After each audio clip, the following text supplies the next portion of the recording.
I'm not gonna be. All right. Here we go in 3, 2, 1. What's up, y'all? Welcome to the Sports Medicine Broadcast number 137, Ethics and Athletic Training. This week we have a whole, conglomerate of high-profile guests. We have joining us, we have Tim Neal. He's on Skype. He is in New York right now.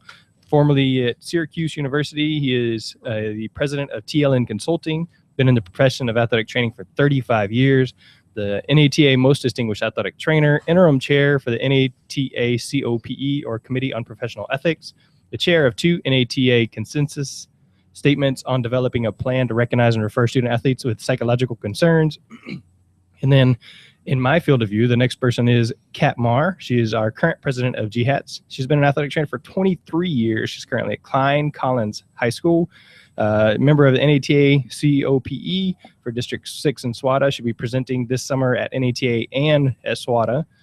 She's a recipient of the GHATS Bobby Gunn Award for Dedicated Service. Then sitting next to her, if you're watching the live stream, is Dr. Josh Yellen. He didn't fill this out because if you listen to this regularly, you know about Dr. Yellen. All right. And then we have a new addition, Cathy Supak, athletic trainer at Houston Methodist St. John Hospital Orthopedics and Sports Medicine. She's been in the profession 32 years, outreach athletic trainer at Clearbrook High School. She's appointed to the Texas Advisory Board of Athletic Trainers in 2014. She's a past president of GHATS and Texas State Athletic Trainers Association, NATA Service Award, SWATA Hall of Fame, and GHATS Hall of Honor. So without much further ado, I am your host, Jeremy Jackson. We got a couple things going on today. We didn't have school yesterday because of the rain here in Pasadena, so some things are a little bit off. Things got shifted around. But who should be sitting next to me? You can't see Jocelyn. And then you got Jess is over there working the Ustream, the social feature there. So if you wanted to use hashtag DSMB, we should be able to see that on Twitter. And then we got Shakira. Matthew. All right. I think Tim was moving his computer there. All right. Yep, So again, sorry. if you want to log in and register, you can earn CEUs for listening to these people talk about professional ethics and athletic training. Again, we have Matt Babasek, we have Rob DeJohn, Bill Hale logged in there, commenting. So you can log in there and we'll try to read those comments during the show, and then hashtag DSMB on Twitter so I can try and catch those as well. All right. We're going to get started right away. Matthew. Can you please tell us why you became an athletic trainer in 2 minutes or less? And we'll start with Mrs. Marr. Why I became an athletic trainer? Just lucky, I guess. That's a hard question, actually. I enjoy it now. When I became an athletic trainer at George Mason University, it was really by accident. I was an international relations major, got injured, and found the training room. Probably a story that most athletes have that become athletic trainers. Switched my major, education, athletic training, and 23 years later, had a wonderful career, still going, and enjoy every minute of it. I really do, at the secondary level. Next. All right, Mr. Neal, we'll get you next on the list here. Oh, there you go. Okay. As a young man growing up, my heroes were all soldiers, and I was very good in school, so I had an application at West Point, and unfortunately I have a heart murmur, so that kind of stopped my military career, and I decided to go into the athletic training profession as a result of looking around and seeing where you can go and help people, be around problems all the time, and I started in athletic training from a Kramer's workshop, as a matter of fact. And from there, I went to a high university and then came to Syracuse to do my graduate work, and really fell in love with the day-to-day activities of the athletic trainer, caring for people. And then it eventually evolved into policy development, writing things for the NATA, the NCAA.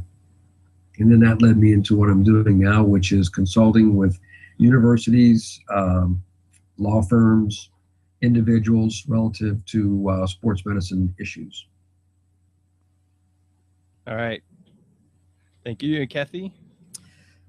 My story is similar to Miss Marr. I actually got injured in high school, and my high school I was attending didn't have an athletic trainer. So in my senior year, my high school basketball coach kind of had a word with me, and I didn't get to complete my senior season in basketball. So she taught me how to tape ankles, and we had a career day where you actually got to go spend the day with the person in the career. So I spent the day with the University of Texas athletic trainers, and I thought, well, that might be fun to do. So the rest is kind of history. At the time, the University of Texas did not allow women to work football. So the athletic trainer there pointed me down the road to Southwest Texas, which is now Texas State, and got into the program. And here I am 32 years later. All right. And to finish us off, Dr. Yellen. So my dad growing up was a head football coach, and in Los Angeles at the time, they didn't have, this was in the late 70s, early 80s, they didn't have athletic trainers in high schools the way we do now. So, my dad took an athletic training course at Cal State Northridge, a book written by Arnheim and Clafs, which he gave me, and I have.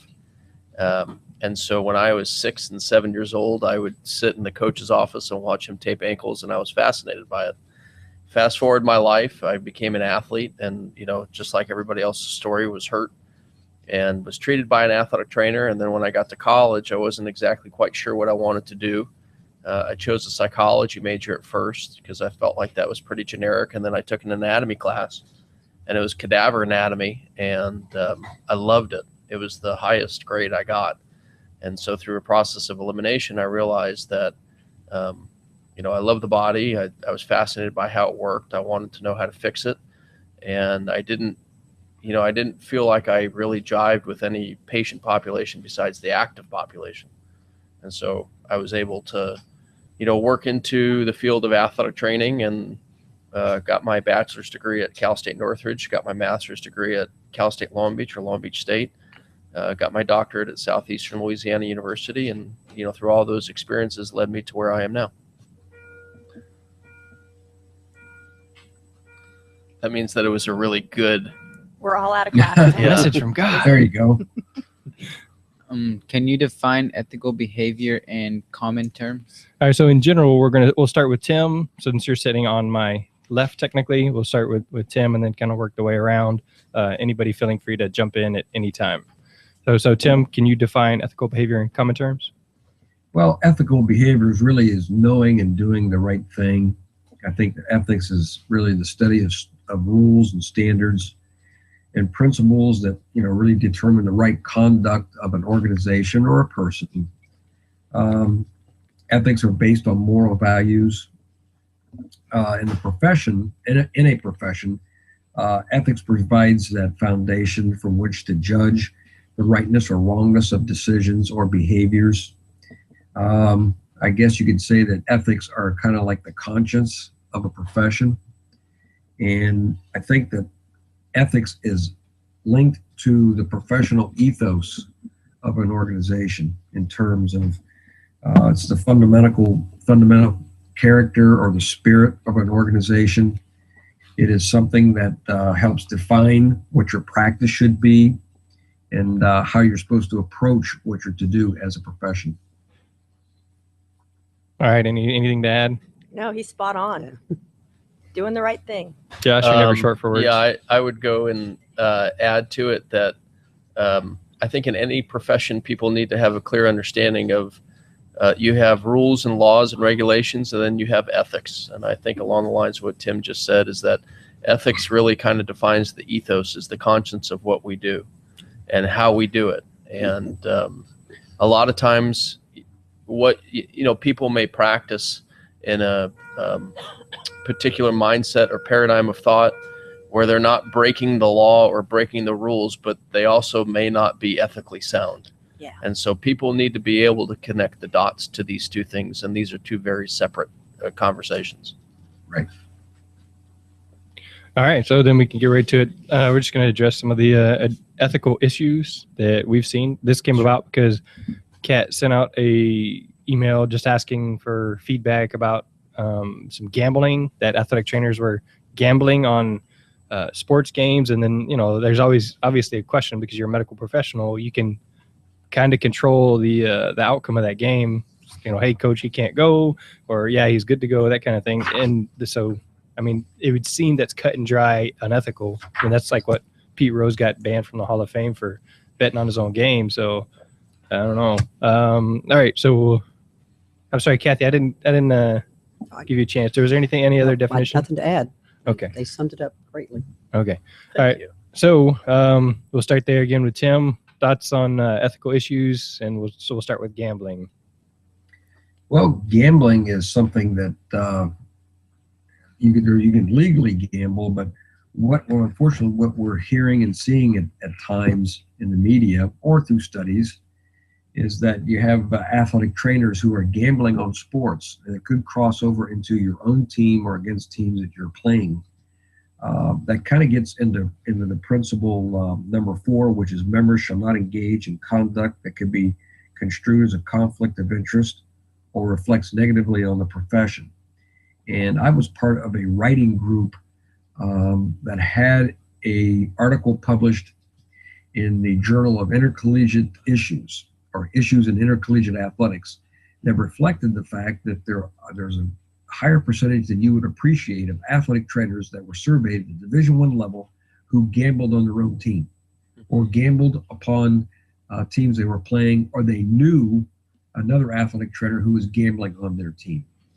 And as an athletic training professional who is privy to very, very detailed health issues relative to the players they care for, you could very well be a target of gamblers or people who are engaged in that kind of behavior. And you can, by your own gambling, you can give away private information for your own gain. So this is something that COPE is concerned about, and will be helping educate the rest of the membership relative to this issue.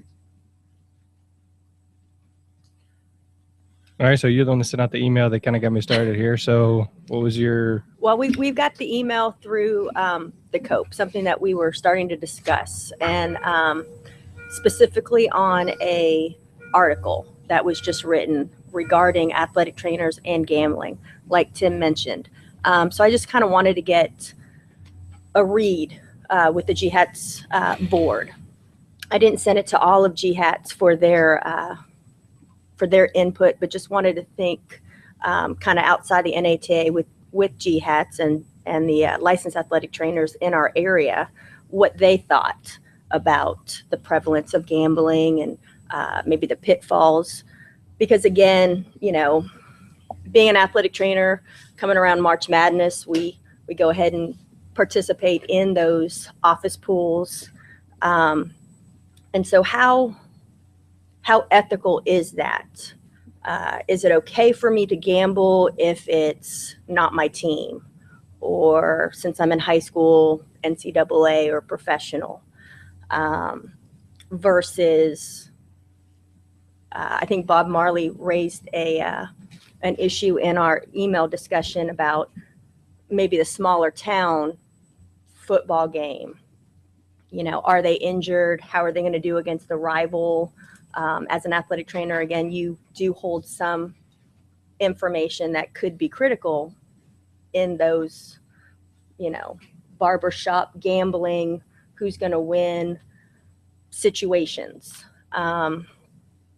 And like Tim said, it was shocking, just the couple articles that I read, over half to 60% of athletic trainers do engage in some type of gambling. Now, I want to say in that article, if my memory serves, none of them, or 0 reported that they offered any pertinent information or on their own team. But then again, that's self-reporting. Mm-hmm. So, thoughts, Josh? You're looking. Yeah. I mean, so I didn't send it to you. I'm sorry. No, it's okay. Before I knew you. No, it's okay. I totally understand.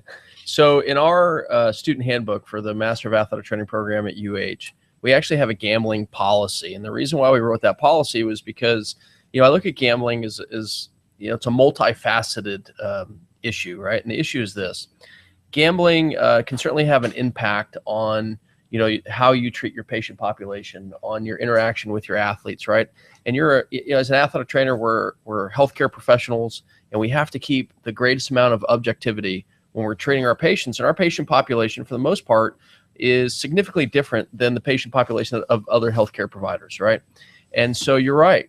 Sports is this, multi-level, multifaceted sociological phenomenon that we have here. And as an athletic trainer, you certainly have an impact. And so in an effort to keep the most amount of objectivity as a healthcare professional, we wrote a gambling policy in. What is your policy? You know what? Is it just sports? You can't gamble on sports? Or? Well, yeah, that's a good question. I couldn't read it to you, verbatim, right, off the top of my head. But what I can tell you is that you bring up a really good question, right? And so going down the issue of gambling is also an addiction. Okay, so you have all these different things. So in our program, before a student enters our program, they're going to have a criminal background check, and they're also going to have a drug test, and then we can test on suspicion. And so we start to go down, this road of saying, look, our job in this program is to teach you how to be a successful professional.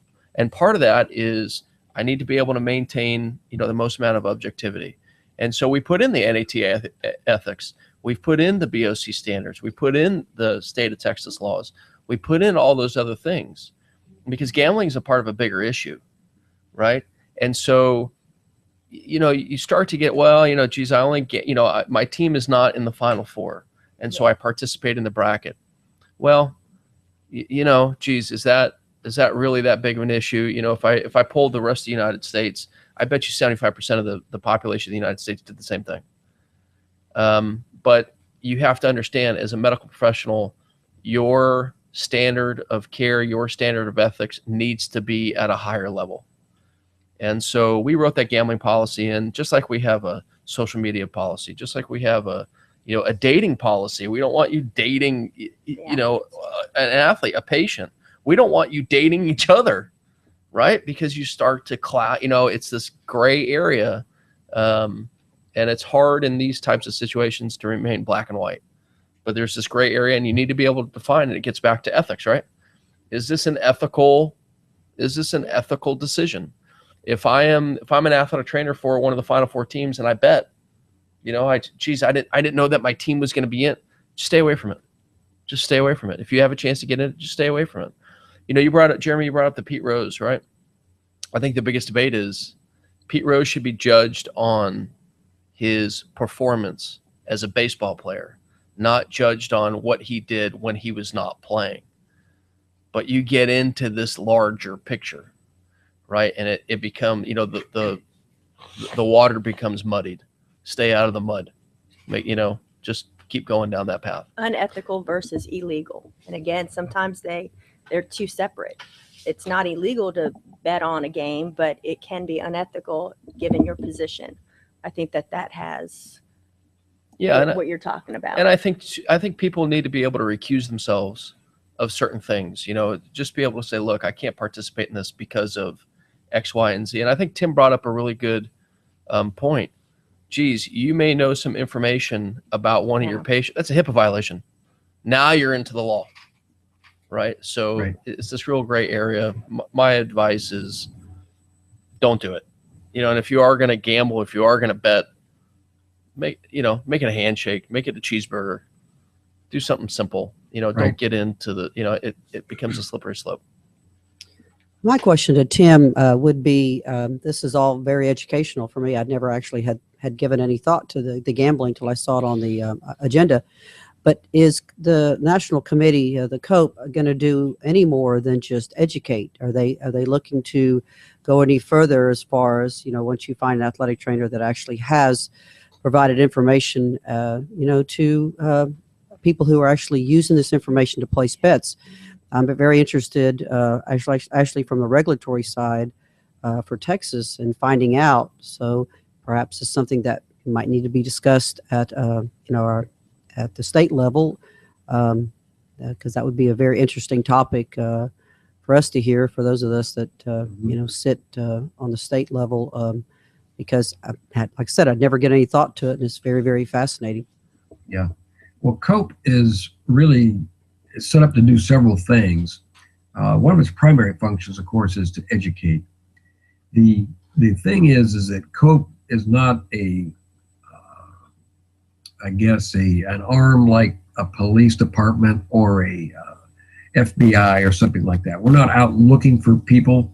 However, if things are reported to us, then we need to do our due diligence and look into these potential violations that come before us. What I've always found is that the more you can educate, the more you can try to prevent. And I think that, Josh has a pretty good arm around, his program with the various things that he's doing. Also, you need to remind your graduate students who are technically members of the athletic department. The NCAA prohibits anyone within the athletic department and their immediate families from gambling on sporting events of any kind, college, professional, or high school. Tim, you start to go down, right? And this is how ethics in the law. So I think it's BOC standard 3.5. If you are aware of an athletic trainer that's performing an illegal act, or Right. if you are an athletic trainer that you're right, you have to be able to either self-report, or you have to report them, or you are just as guilty. You're just as culpable. So now you start to combine this ethics versus law, right? You know that somebody is breaking NCAA regulation. You know Yes. that they're unethical. BOC standards at 3.5 says I have to report them. If I don't report them, I'm just as culpable.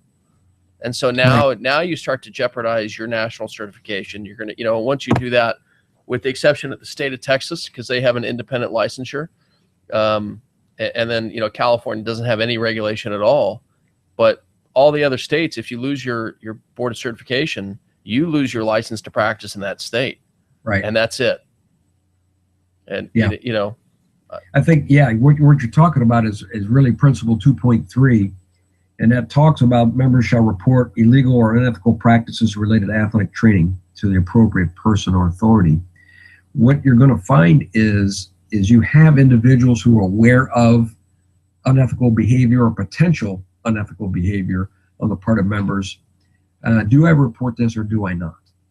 And that is the conundrum you're going to find a lot of people in, because there are athletic trainers who are dating patients. You have athletic trainers who are probably gambling. You have athletic trainers who are doing whatever based on the four principles that we have. And you raise a very good point. By not reporting, you could be in violation. All right, so Josh, you said in your policy that you have a dating policy, so their students aren't allowed to date each other. Well, we try to keep it away, right? So here's the deal. Before I was here, I was at a program in Louisiana, and this was the program that I'm the director of now. It's an entry-level master's. The program that I was the director of in Louisiana was an entry-level bachelor's program. So either way, you have these students that are around each other all the time. At some point, there's going to be some sort of amorous relationship that develops. I'm just assuming.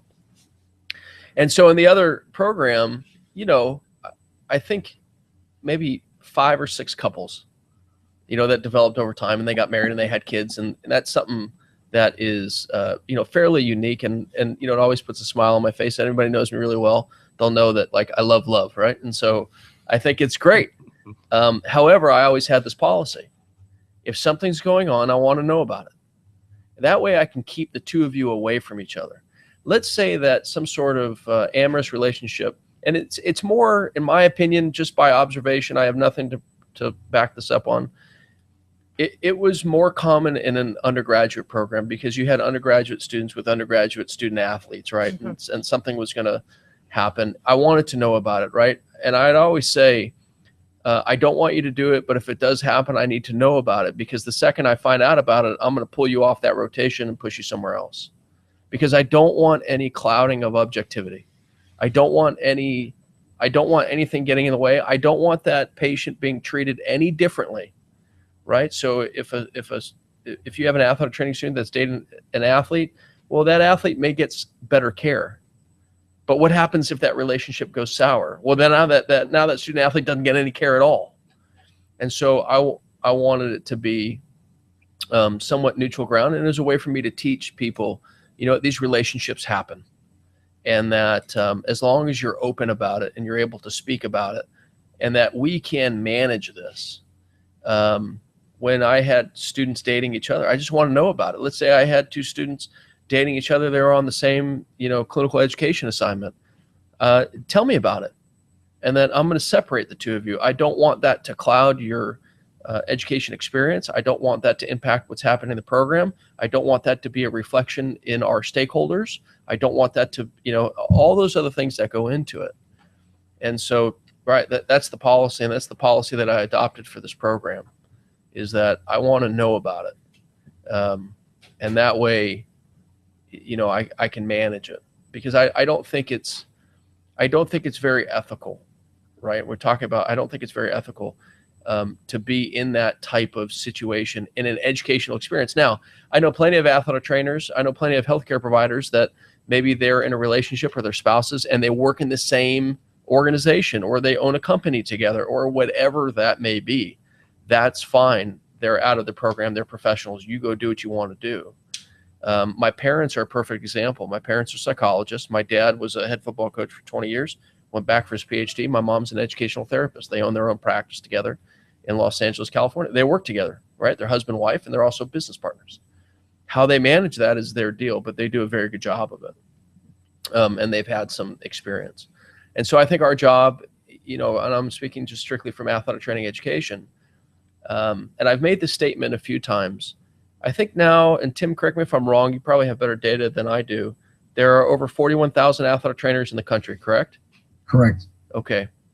There are only 300 and some odd athletic training programs. That means there are only 300 and some odd program directors. We make up less than 1% of the entire athletic training population. So that means that as a program director, I need to make sure that I'm getting it right.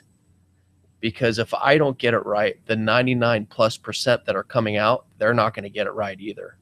So I need to make sure that I'm practicing and I'm teaching the highest ethical, the highest BOC standards, all those different things, because I need to make sure that these people that are coming out understand what athletic training is, why it is, where it's going, and all the different things that are going to come about it. Right. Not just a conflict of interest, but the appearance of conflict Sure. of interest. We Right. always have to be more diligent. It might not be that we're doing something, it's just the appearance of it. So we just really need to be aware. This was a few years ago. It was a female athletic training student at a university. The head football athletic trainer is a friend of mine, and ESPN it was a female athletic training student, caught this student looking at a student athlete. And they just caught this particular look that she gave. And within minutes, it was all over Twitter. It was all over Facebook. It was all over ESPN. Within 24 hours, this was everywhere. And this particular university had to do damage control. And so I got a call from this particular person that said, what do I do? And I said, well, what really happened? It's nothing. It was just that, social media caught this particular look. So you talk about, The appearance. the appearance. You need to be able to educate your athletic training students, poker face, to bring up gambling, but poker face Yeah. every time. And that you can't afford, especially in larger universities, they're going to be on, college game day, pro teams. You cannot afford a mislook, a misaction. You can't afford any of it, because everybody is looking. And, it was a look that literally happened for less than 2 seconds, but it went everywhere. And it stayed on Twitter for a week, stayed on Facebook for a week, stayed on ESPN for a week, and now you start to, okay, that particular university is doing damage control, but what happened to that athletic training student? Now, when that person goes to apply for a job, oh, I remember, what really happened. Nothing happened. Right. So yeah, you bring up a really good point. I'd like to go back and revisit the we were talking about the BOC standards and the rule about reporting Yes. unethical behavior. And Josh mentioned that state of Texas has separate licensure. While we were the first state to offer licensure in the United States, we actually have a way to report unethical behavior or a complaint against an athletic trainer. And it's I think I added the link for for our talk on our homepage. It's the Advisory Board of Athletic Training. We're currently under the Department of Health. We may be going to the Commission of Licensing and Regulation. We're currently under sunset review under the state of Texas, so we may be moving it to state agencies. Irregardless, if there's someone who has a complaint against an athletic trainer in the state of Texas, or an athletic trainer who has concerns about another athletic trainer, they are investigated thoroughly. We actually have a team of investigators that work for the Texas Department of Health, so you can do it anonymously. It's you just go to the homepage, and the upper left-hand corner, there's a place that says file a complaint, and they are investigated, and we find that you are working without a license, working with an expired license, working as an athletic, holding yourself out as an athletic trainer, then you will be sent a letter asking you to please stop. This on a smaller scale, but within the state of Texas, as a licensed athletic trainer, we take this thing very seriously. I've only been on the board for 18 months.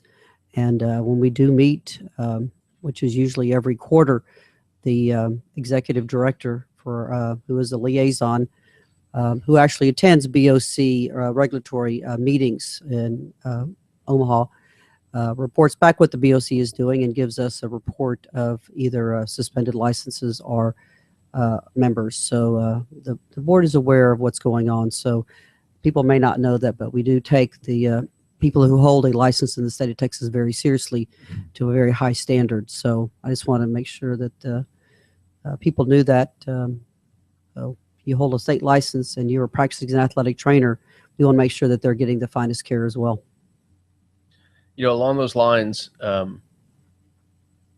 did, before I fully made the transition all the way over to academics, I did outreach for 15 years.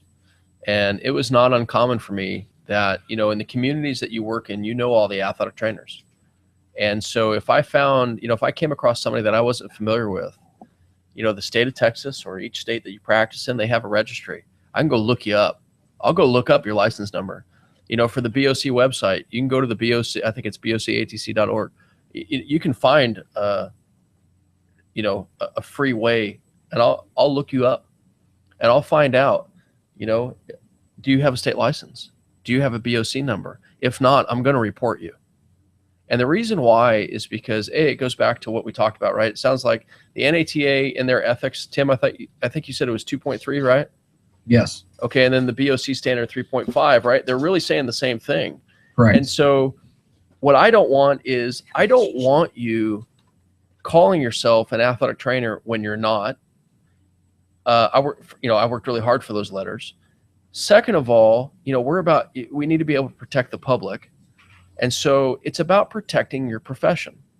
It's about making sure that we are looking out for each other. It's about making sure that we're looking out for the profession, and that, I think the saying is, geez, if I'm able to stand, see farther, it's because I stand on the shoulders of giants. And so, geez, there's been a lot of, especially in the state of Texas, there have been a lot of people that have broken down a lot of walls to make sure that we have these opportunities. We are obligated to protect that. So I'm glad that you brought that up, Cathy, because, if you're suspicious of somebody's practicing with an expired license, or that you don't know that, go look them up. And it may be that, I didn't know that I couldn't do this. Or it could be that, geez, they're calling themselves the athletic trainer, where in all reality, they're a first responder. And so now you start to get into these gray areas. As a first responder, you're trained to do first aid and CPR.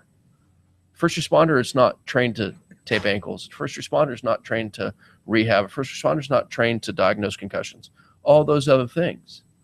And so you need to be, it's about education, about saying, look, you're really practicing illegally. You're beyond your scope of practice. And I have to report you. Once I know about it, I have to report you. Because if I don't, I'm just as culpable. My wife and my kids, they rely on, my paycheck. I get my paycheck because of the letters that I have after my name. I'm not willing to give that up. And people need to look at it that way. Well, it could be as simple as, somebody, going to a school website, and forgive me for using this term, but they are using the term trainer on the school website on the basketball program schedule, and it's a coach. So those are the things that just I would say drive me crazy, but that it goes down to education. And I know Tim talked about education, about gambling. It's about education, so that the people in this town understand that the person who is listed as the trainer actually is an athletic trainer who holds a license in this state, or if they're ATC, as a certified athletic trainer in the state of Texas, I mean, in the United States. So I think it takes all of us for the education. It takes all of us to not only police our profession, because nobody knows how hard we work to get those initials behind our name, but we can't leave it to the investigators. We can't leave it to the COPE committee. But all of us work hard to not only use the term athletic trainer when appropriate, but to keep an eye on us and protect what we have all, acquired with our education and with our years of service. It makes it a better profession overall. Right. NATA has the last few months, I think starting in October, if I'm not mistaken, Tim, run a series of articles in the NATA news regarding the NATA's code, the standards. Right.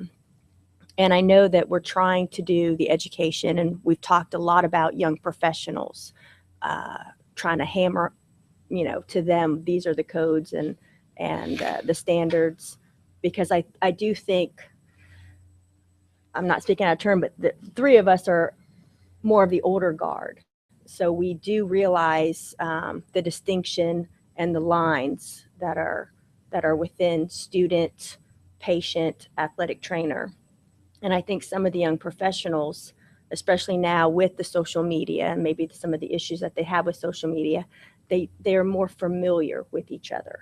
And that leads to unethical behaviors because they don't know how to put up that wall. They don't know how to draw that line. And so I think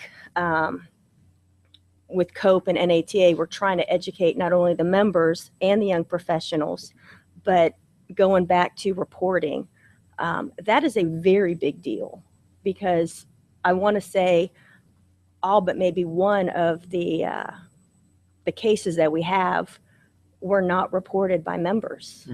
They are from the media. And at that time, it's already out there through the media, and it's a little bit too late. Somebody had known about it. And in our code, it's not only, like Josh said, doing the wrong thing, but having that knowledge and making it okay for the other members to report, even if it is a minor infraction or what we might consider a minor infraction, trying to keep our profession, our license, our certification as pure as possible. Tim, is there I know that COPE is part of NATA, but what is your alliance with BOC? And my follow-up question to that is, with all of this education, does BOC have a uniform phone number or a website so that if there's a member or the member of the public that'd like to report something, that could be part of the education as well? Because like I said, this gambling thing was an eye-opening a topic for me, so that we could get that out to the membership so that they could know, and to the public so they know where to report. Well, COPE and BOC are separate entities, and they have their own reporting line, as we do. You can go to the NATA website and find us, and then there's procedures by which you could file a complaint.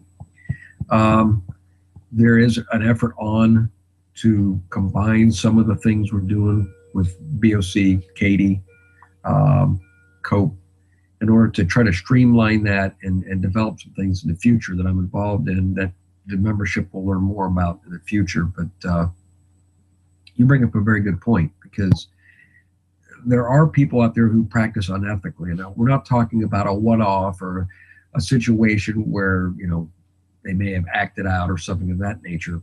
When you have a pattern, not an event, but a pattern of unethical behavior, I think that should rise to the level where someone should report to COPE and let the committee, who I think is made up of some tremendous people, here's one right here, that are very committed to ethical behavior in our profession and policing the profession and protecting it. And we have some great members on that committee, and they're very committed to this.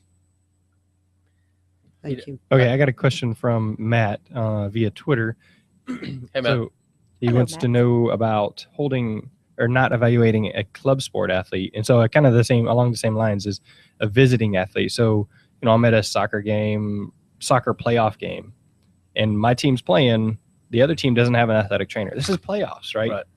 And they have 2 athletic trainers at the school. They decided not to travel, or whatever. So when that kid goes down, is it my responsibility to treat them, or is it to make sure that there's not an emergency, and then move forward because I don't have the consent to treat for that person? Right. So why don't we start, Tim? Why don't you take that one first, and then we'll go down the line. Well, I understand your question is that if you're the home team and the visitor has a problem, and also club sports as well, because those aren't school related. So go ahead. Yeah. Club sports, intramural sports get into a gray area. When you're talking about intercollegiate or competitive athletics, be it professional, intercollegiate, or secondary school, it's a little more clearly defined. Principle 1 is where you're going to respect the rights and the welfare of all people.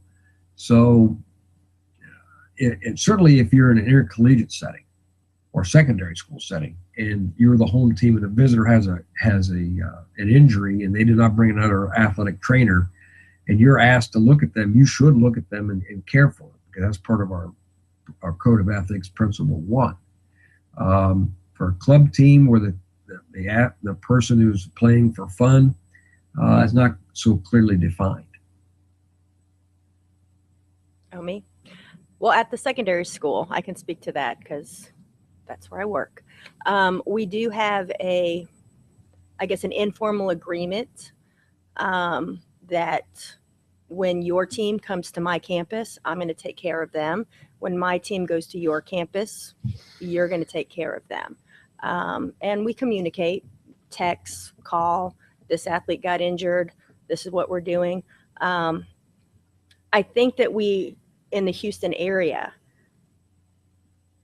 one of the reasons why GHATS was formed many moons ago was to get to know the area athletic trainers. Because of that, we're sending our student athletes to your school. We wanted to know who you were, and have that type of socialization. And I guess it's a trust. It's a professional trust. If I'm sending them down here to Pasadena, I know that they're going to get the ice and water and care that they need, because I do know you. I've called ahead of time.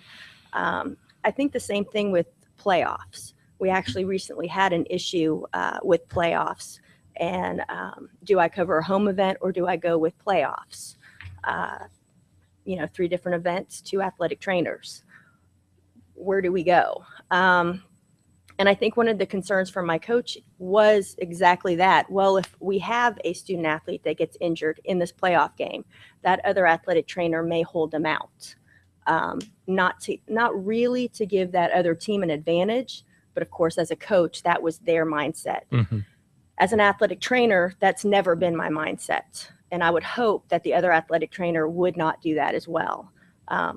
Ethics being what they are, and just respect for the profession. I have no problem seeing another athlete. And I'm probably a little bit more conservative seeing a visiting athlete because I don't know their history. I don't know who they are, or their, are they tougher? Is this their first injury? Star player versus a freshman athlete, how they, go about, that pain level can be a 10 for some people and a 2 for others. So not knowing that athlete is an issue. But as far as club coming into my training room, I know that there was a lot of discussion on this versus on Twitter and Facebook. Personally, I treat my athletes who have club injuries because when it boils down to it, they are my athlete. It does cross over to Klein Collins athletics. However, if it's, something where they're not following the rehab protocol, then I make them go to the doctor. If you're not going to follow the rehab protocol, or if you're going to play club and then sit out for Klein Collins, that's not acceptable either. So I think it really has to do with the relationship between your athlete, your athletic trainer, the coach, and the parent. But I'm going to treat everybody regardless. Playoff, regular game, freshman, varsity. I think that comes down to, like Tim says, our principle one, just fair treatment. Can you repeat that for me, Tim? What was principle one?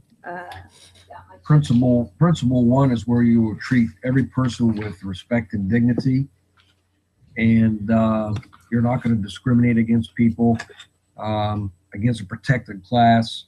The members should be committed to providing competent care and keep confident, privileged healthcare information. Yeah, 1.3. That's that HIPAA Right. confidentiality. So HIPAA this is where I think ethics and law combine. Okay.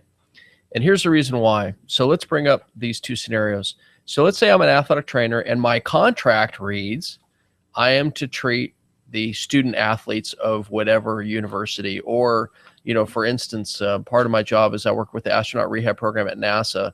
We're contracted to treat the astronaut crew, right? Or let's say that Webb Miranda, United Airlines, he's contracted to treat X population, all right? So that's what my contract reads. So that's who I'm legally liable for. So now let's introduce a different scenario and say, okay, well, a visiting team came in and they chose not to bring an athletic trainer, right? Am I contracted to treat that particular patient? No, but I'm a healthcare provider, right? And NATA, standard one says that everybody's entitled to fair and, equitable treatment, et cetera. So, And principle 3. Right. And so now what ends up happening is this. Let's say that, no, I'm not contracted to treat your particular athlete or your particular patient, but I do have an obligation to make sure that if this is a serious injury, I have to be able to stabilize and refer. I have to be able to make some decisions that's in the best interest of that particular patient, right? And so now what goes beyond, this is where ethics and law combine. What goes beyond that? Well, if you're beyond my particular contract, okay, now I'm going to act as essentially a first responder, and I'm going to act as a good Samaritan. What obligation do I have?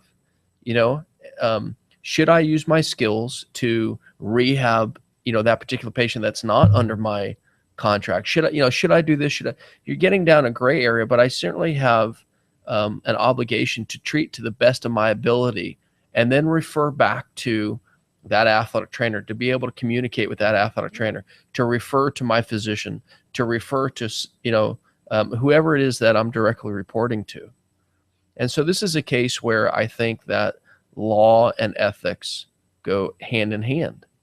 That, I've had plenty of situations where I was doing outreach. My contract was, for this particular team. I was with a hospital and we covered this many teams. And it was in the playoffs where another team outside of that particular contract, came into play.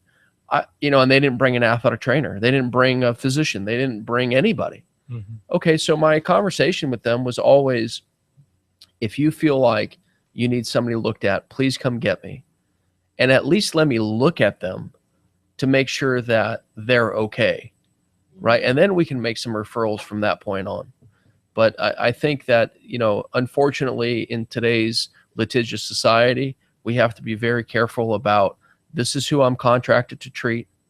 I do have an obligation as a healthcare provider to treat somebody that is injured.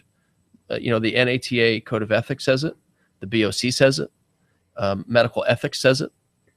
But to the extent in which I treat is a different story. A perfect example is, you're in a grocery store and somebody is in distress.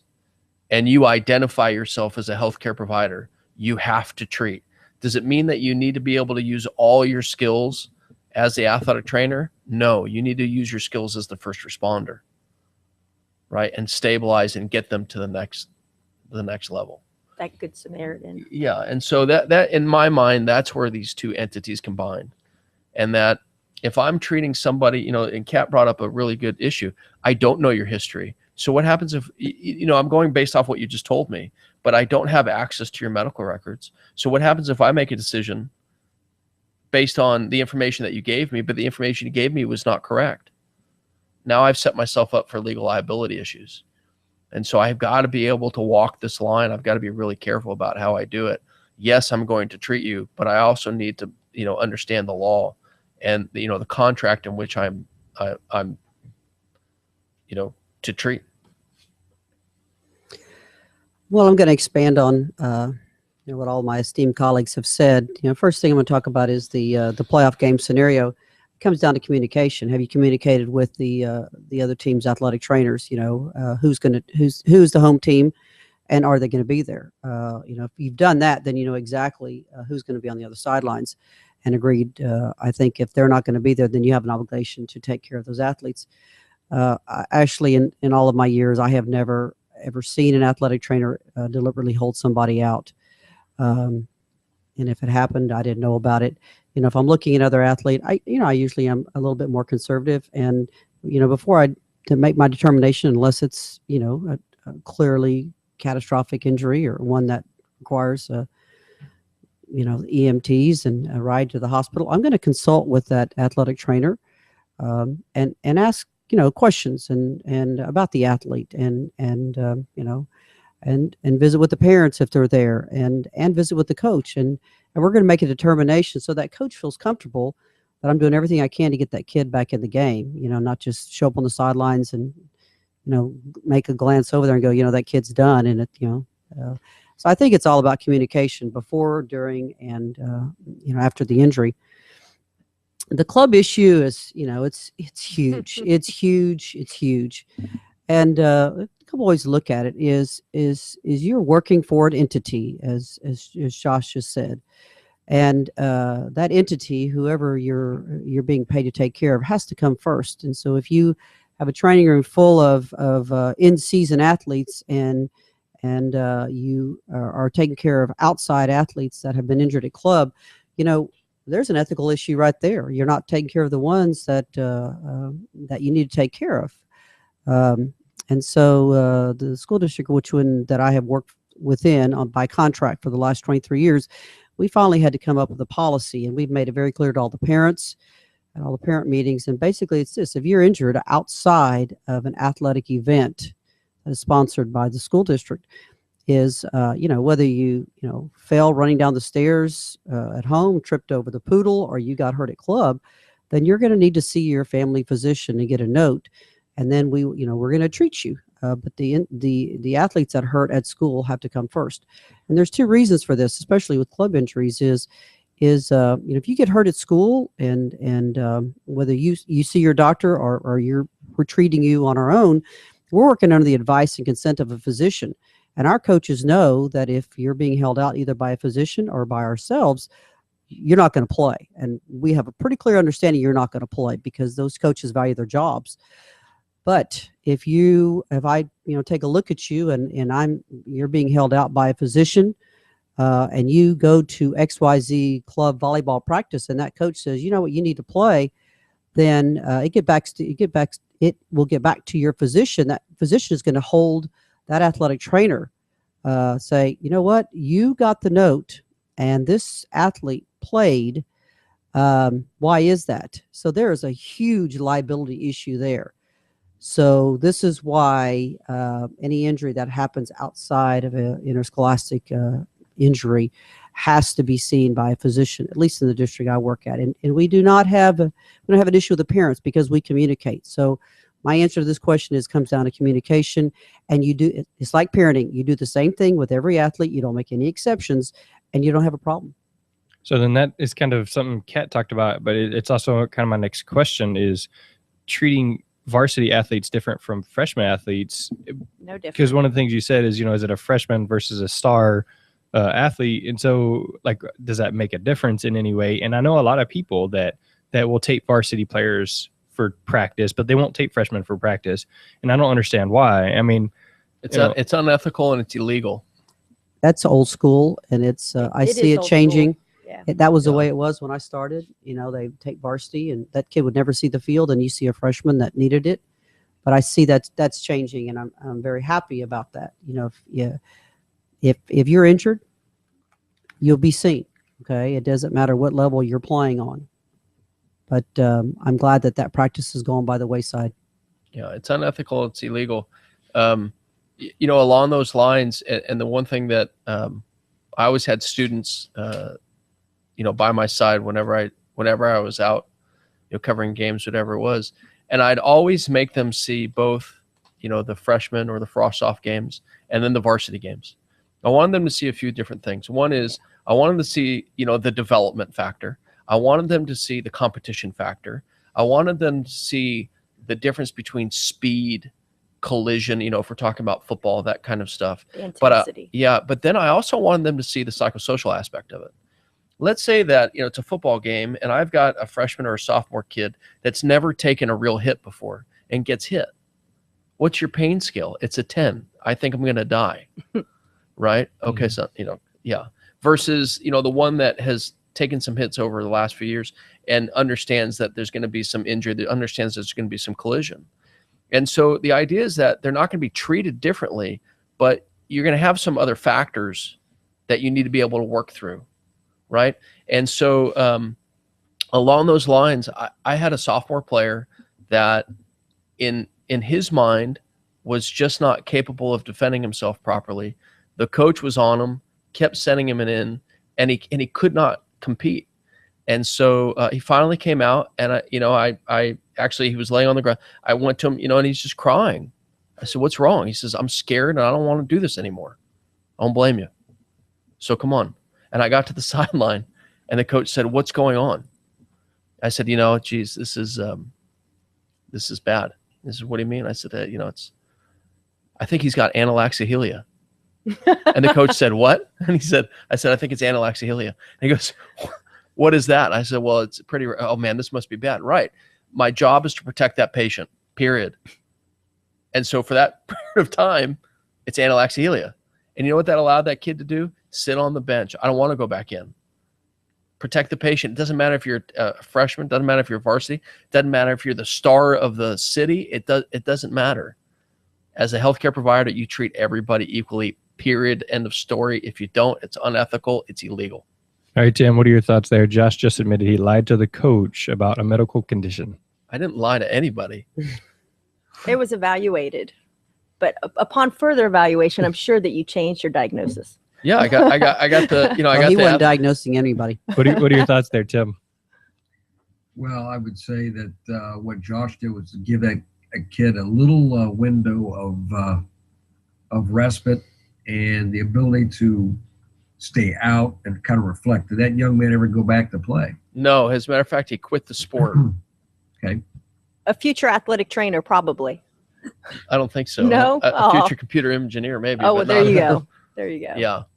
Yeah. I mean, this is a situation where psychologically, socially, could not compete. Could not. And so that's an aspect that we need to be conscious of. Sports psychology is part of our, Right. our practice. And so that's why, I mean, freshman versus varsity, there is a difference. It's not that we're treating them differently, but their treatment can be different. Because again, I'm on a 9.5 pain scale when realistically it's probably a 1.2 or, a 2. Freshmen aren't as tough stereotypically as your, varsity 2-3 year starters. And so you're going to treat them a little differently because of that. The speed of the game, the intensity of the game, how many years have they been playing at that level? So all of that does come into account. And it's not that we don't treat freshmen. But when a freshman comes in and they've got a grade 1 ankle sprain, they should be able to rehab that fairly quickly and get back, versus a varsity player who comes in with that grade 1. They probably have no time loss. So it is a little bit different, but again, we're treating the athlete regardless of their status, freshman versus varsity. I think what it comes down to is that the athlete is more than just a sports participant. They're someone's son or daughter. And we should keep that in mind ethically, but also at the same time, there is a psychosocial element to this. And as someone who's done a lot of study in this area, it is true that you have to understand the environment they're in. They could be younger, they could be older, they could have experienced or inexperienced relative to their injuries or other issues. And I think we have to keep that in mind ethically as well as practitioners of athletic training. Yeah, I think going back to what you said, Kat, everybody's pain scale is different, and how they get to managing that pain, there are 100 different ways of doing that, right? I can certainly tell you as a former football player, my ability to withstand pain was far greater when I was a senior in high school and when I got into college than when it was when I was in 9th and 10th grade. There's a learning factor to it. Oh yeah, and that you start to be conditioned to know, okay, geez, this is going to hurt, and my level of pain is going to adapt. I think what people, especially some of the older, the old guard, the old school athletic trainers, geez, resulting to name calling, resulting in mental injury, it is not worth it. We have to be able to look at the patient holistically. We need to understand that geez, physical injury and psychological injury go hand in hand. I've said for a number of years, athletic trainers, for the most part, we are amazing when it comes to rehabbing physical injuries. Where we lose sight is somewhere between the zygomatic, right, and the top of your head. And what that is that we forget to include the psychological aspect of it. You're absolutely right. And that if the psychological aspect is not coming along, or it's not ahead of the physical recovery, we're never going to get to where we need to get to, ever. And so, as you start to look at your healthcare team, one of the things that I think should be included is, obviously we work under the direction of a physician, but have that sports psychologist on hand, have the registered dietitian on hand, have, these different healthcare providers on hand. That way they're within your reach to say, hey, look, I can take them back to the isokinetic machine and I can say you're 125% of your unaffected leg, but psychologically you're just not ready to go. I need to get you to the sports psychologist. And so, well, I think you bring up a good point. We're getting a little far afield of what our issue is, but in terms of sports psychology, that's a catch-all term. There's a continuum of requirements you need to have to be a sports psychologist. And unfortunately, there are universities and there are secondary schools and other people who are using people who may have had a psychology degree, but are not licensed clinical psychologists. Correct. With this whole continuum of coursework and experience and such of that nature. So, but you're right. You have to factor in that. And I think from an ethical standpoint, one of the things that I always did, and the thousands of people I took care of, is when you would walk into the room, I would say, Josh, how did the Rangers come out last night? Or how did the Astros come out last night? That might be your team. And I always connected to them about their class or their team. And then I would say, come on over, let's look at your ankle. Mm-hmm. But a lot of times what we're teaching now is just straightforward evidence-based stuff. And we're losing, in my opinion, an entire generation of athletic trainers. They're just looking at you as an injury and not as a person. I agree, especially at the secondary level. We have to put on so many hats, not just as the athletic trainer, but getting into the psychology of the athlete, their identity, being part of a team, the student aspect of it. You have to remember that athlete is somebody's child. Yeah, right. And they're a minor at secondary school. I treat minors. I'm not at the collegiate level. where they make their own medical decisions. At the secondary level, they are a minor, so we do have to have communication with the parent. It's very important regarding, whether that athlete, concussion-wise or, an ankle sprain-wise, can they return to play at the level that they were at previous to their injury. I think that encompasses a whole myriad of stuff. Josh, you a Dodgers guy? Yeah. Yeah. Okay. I'm Dodgers. Well, no, I'm Dodgers and I'm Angels and I'm Astros and there you go.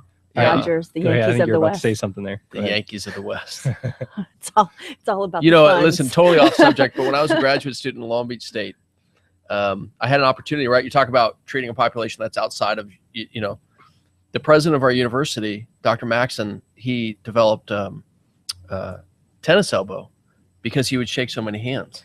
And so over 2 years of me being a grad student, I would treat his tennis elbow.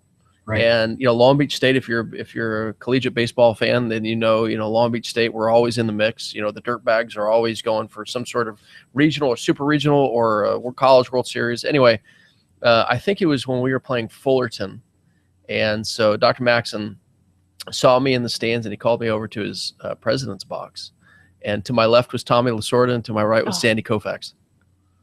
Yeah, and my son was about 2, I think, at the time, and he had this little baseball glove, and I had both Sandy Koufax and Tommy Lasorda side of the glove. And then you let him play with it, right? No. Yeah. Then I put it in an airtight bag. Yeah. I have only one shelf in our whole house. Everything else is Brian Steeler, Penguin, but I have one shelf. When I was a graduate assistant at Peace Orthopedic Clinic with the Atlanta Braves, 1996, 1995. I've got all the balls that they've signed. Rookie year, Chipper Jones. So I've been very fortunate in that aspect to work with that elite athlete versus, again, that freshman athlite. So it's fun. Yeah, it's fun to see that. When I was a grad student, I had an opportunity to treat, Jared Weaver, who's doing pretty well for the Angels.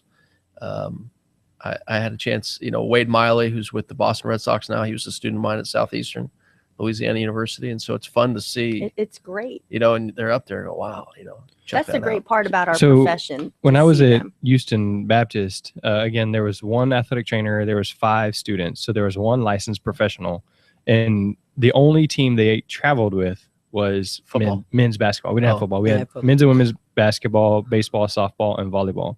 So they would, like when we went to the national tournament, the head athletic trainer went. But other than that, the only time they traveled was with men's basketball. I mean, to me, that sounds like very unequal treatment. The head basketball coach at that time was also the athletic director, coordinator, whatever it's called. What are your thoughts there on that? Tim, you're in the college. What are your thoughts there? Do you travel with all your sports? Did I? Or do you now at Pasadena? At Pasadena? No, we only travel with varsity football, which I guess kind of the same question. Yeah, that's. So Tim, why don't you start us off? About to open Pandora's box here. I know. Well, I'm like, you can open up Pandora's box, but I think at the same time, you have to do your due diligence in terms of your statistics. Probably in basketball will show you the most sudden deaths you have are in men's basketball, and football has the highest rate of catastrophic injuries. Or if you had wrestling, they have one of the highest rates of catastrophic injuries. So for an athletic trainer to be assigned to a sport that only has maybe 12 or 15 players, but has the highest rate nationally of sudden death, makes sense. Now, if it's at the expense of lacrosse or other more contact sports, then you got to probably convince people to hire more people. But I think where athletic trainers fall short is they don't do enough in terms of data collection and showing people the numbers of injuries, the numbers of the times of the year when the injury rates go up, the numbers of treatments they're doing. You're not using names, but back in the day at Syracuse, for 20 years, I can tell you how many treatments the field hockey team got. I can tell you how many injuries the soccer team got in their non-traditional season, which impressed upon people, hey, we need to get more help here. And let me just go back to the prior conversation, which gets into ethical issues, is that by and large, many athletic trainers will treat people that are prominent athletes, be it the secondary school level, college level, professional level. And I certainly have throughout my career, people who've gone on the NBA and NFL, et cetera, et cetera. One of the habits I always got into, and I always instructed other people, was you never talked outside the athletic training room about anything. My wife and I will be married 36 years next month. She knew nothing about what was going on because I never discussed anything at the house relative to people. And it would not be uncommon for me to be in the store and someone would walk up to me and say, hey, how's Daryl Johnson's ankle? Or how's Art Monk's this? Or Donovan McNabb? And I could have just gotten done treating him a half an hour before, and on my way home, I'd say, shrug my shoulders. I would never answer anybody for anything because you never know. And I trained the GAs and other staff. If they rode the bus up to campus for class, you're not talking about the people you're treating. You're not talking about the injuries you're seeing. It's nothing. And we have lots of friends, and when we go to parties, our friends would never really introduce who we were for fear of people asking me about, hey, how's Carmel Anthony's this? I don't talk about it. I just don't talk about it. Well, you're going down we had a similar policy. Our head athletic trainer at Long Beach State, he was very big on that. Dan Bailey. Yeah. Dan Bailey was a big stickler on you do not speak about anything outside of this athletic training room. One, it's a HIPAA violation, right? But two, you start to get down that slippery slope. He even had a policy that if you were out and you walked into a restaurant and you saw anybody in that restaurant that you treated, you went to go find another restaurant to eat in, because he did not want any. He wanted to make sure there was no interaction. And for a lot of people, it was really, geez, I think you went a little too far with that. But to me, I really bought into it. And, as you dug into the rationale behind why he had that policy, you really understood why. In these positions, you have a chance to treat some really high profile people. Okay. Don't talk about it. It's a HIPAA violation. Don't even put yourself in a position where you might talk about it. Just, recuse yourself of that. So my question there is, one, I honestly, I'll tell anybody, I tell my wife about stuff that I do because it helps her understand what I do. But I also talk to my kids. Jonah, he wants to be an athletic trainer because I evaluate his injuries. I don't say, hey, Jose, whatever, Garcia, I did this and this and this. I just, I had a kid break his collarbone today and, sent him on to the emergency room, or, especially with the event that happened a couple weeks ago where the kid died, that stuff I have to talk about. Right. But so where is that line of building that relationship with my wife and helping her understand so that she can support me versus HIPAA? Like, is it if I just talk about it in general? I agree with that. I think it's in the details. I think it's one of those things of saying, today I treated somebody, somebody died today, or there was a, catastrophic injury today, or whatever it is. It's a pretty vague statement, right?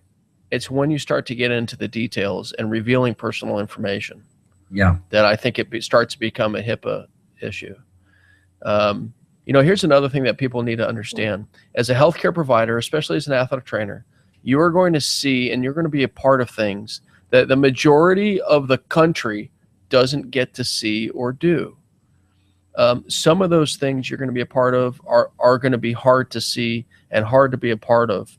We need to be able to form a network where we can talk, and we can talk about issues, and we can talk about, personal experiences, and we can rely on people who have been in situations that we've been in and say, Jeremy, you and I have had some conversations. Hey man, I've been in your shoes, and if you need to speak, we'll talk, because I've been down that road before.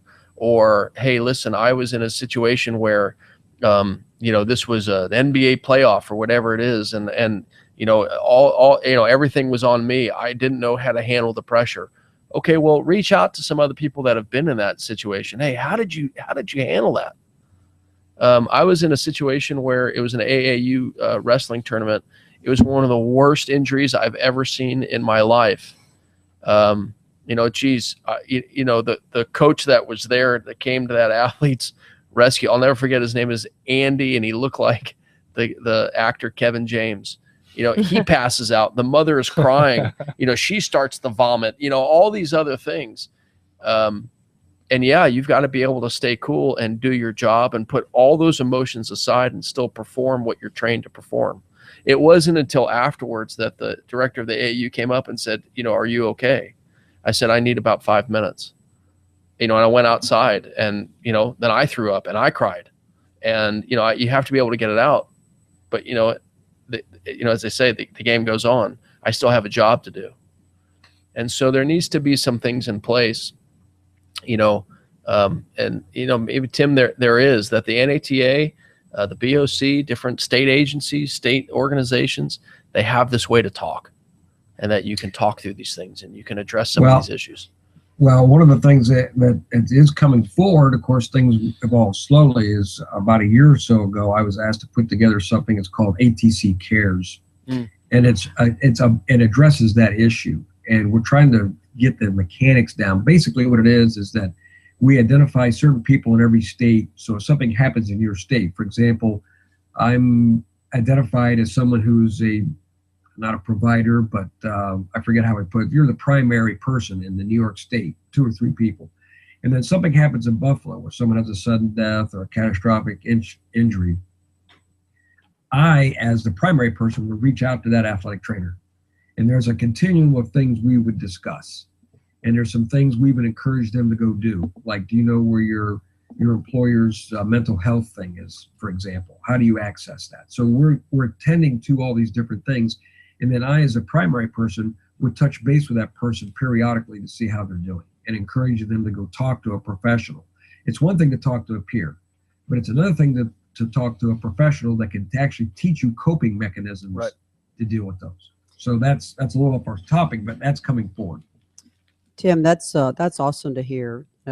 If it's tough to go through that situation. We had a catastrophic injury several years ago. We had an athlete that was left as a quadriplegic. Fortunately, been in a situation where I had to render CPR in a totally different setting, and been married 29 years, and my husband understands. Certain times I come home, I just need to decompress, and certain times I'm able to talk about it. But I have a great group of athletic trainers from across the state that we can discuss almost anything without the details. But there has come a time when without the years of experience, that athletic trainers need to come, and this is one of the best things I've heard to come out of the NATA, if that's who's sponsoring it, because recently we've had more and more catastrophic incidents with athletes, and as we all know what happened in Boston last year, that the athletic trainers have got to have some place to go, and I'm so happy to hear that. Mm-hmm. Yeah, it's slow development. The key mechanic is identifying people in each state. You need 2 or 3 people in each state, because you don't want one person. That one person can be the one involved. So Correct. What you want to do is you want to develop 2 or 3 people, and we're talking about doing some training of those people. I'm a level 2 member of the International Critical Incident Stress Foundation, in terms of normalizing going into a situation and help normalizing the situation for people. We're still trying to develop it, as you can imagine, on a national scale. It can be cumbersome, but it's in the works. I agree. I think that's a great thing. I know we try to do that at the local level here, but getting back to discussing it, I agree with the lack of details, but we still need to discuss it. At the secondary level, we're teaching our student athletic trainers, our student aides. So we do have to have that discussion. Take a picture of that injury, make sure that injury doesn't include the person's face. And then we talk about it in class. What would we do? What would we do differently? What type of injury is it? The rehab, evaluation. I mean, we're teaching that in the sports medicine 1, 2, and 3 curriculum.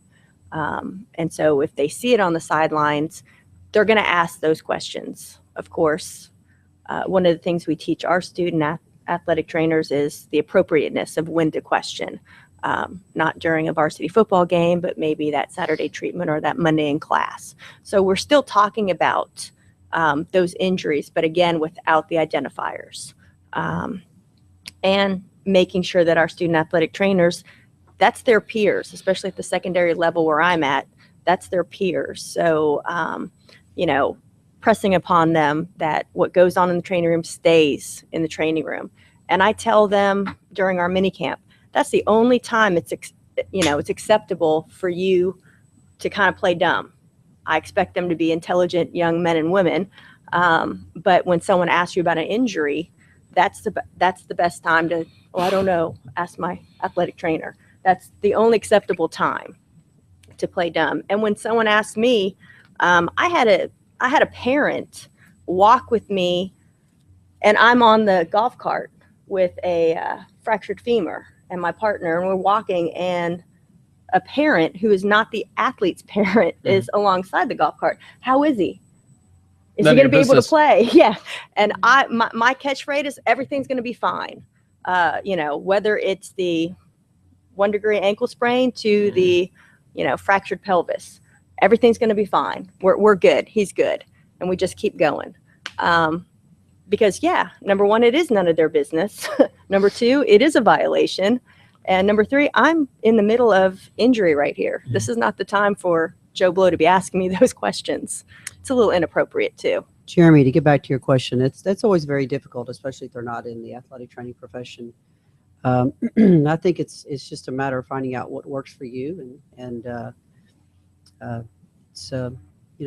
little bit of disclosure, without the information, and how your wife can be supportive of you, and like I said, after long games, sometimes I have to come home and just sit by myself, and depends on if it was last minute win or I had a really tough injury.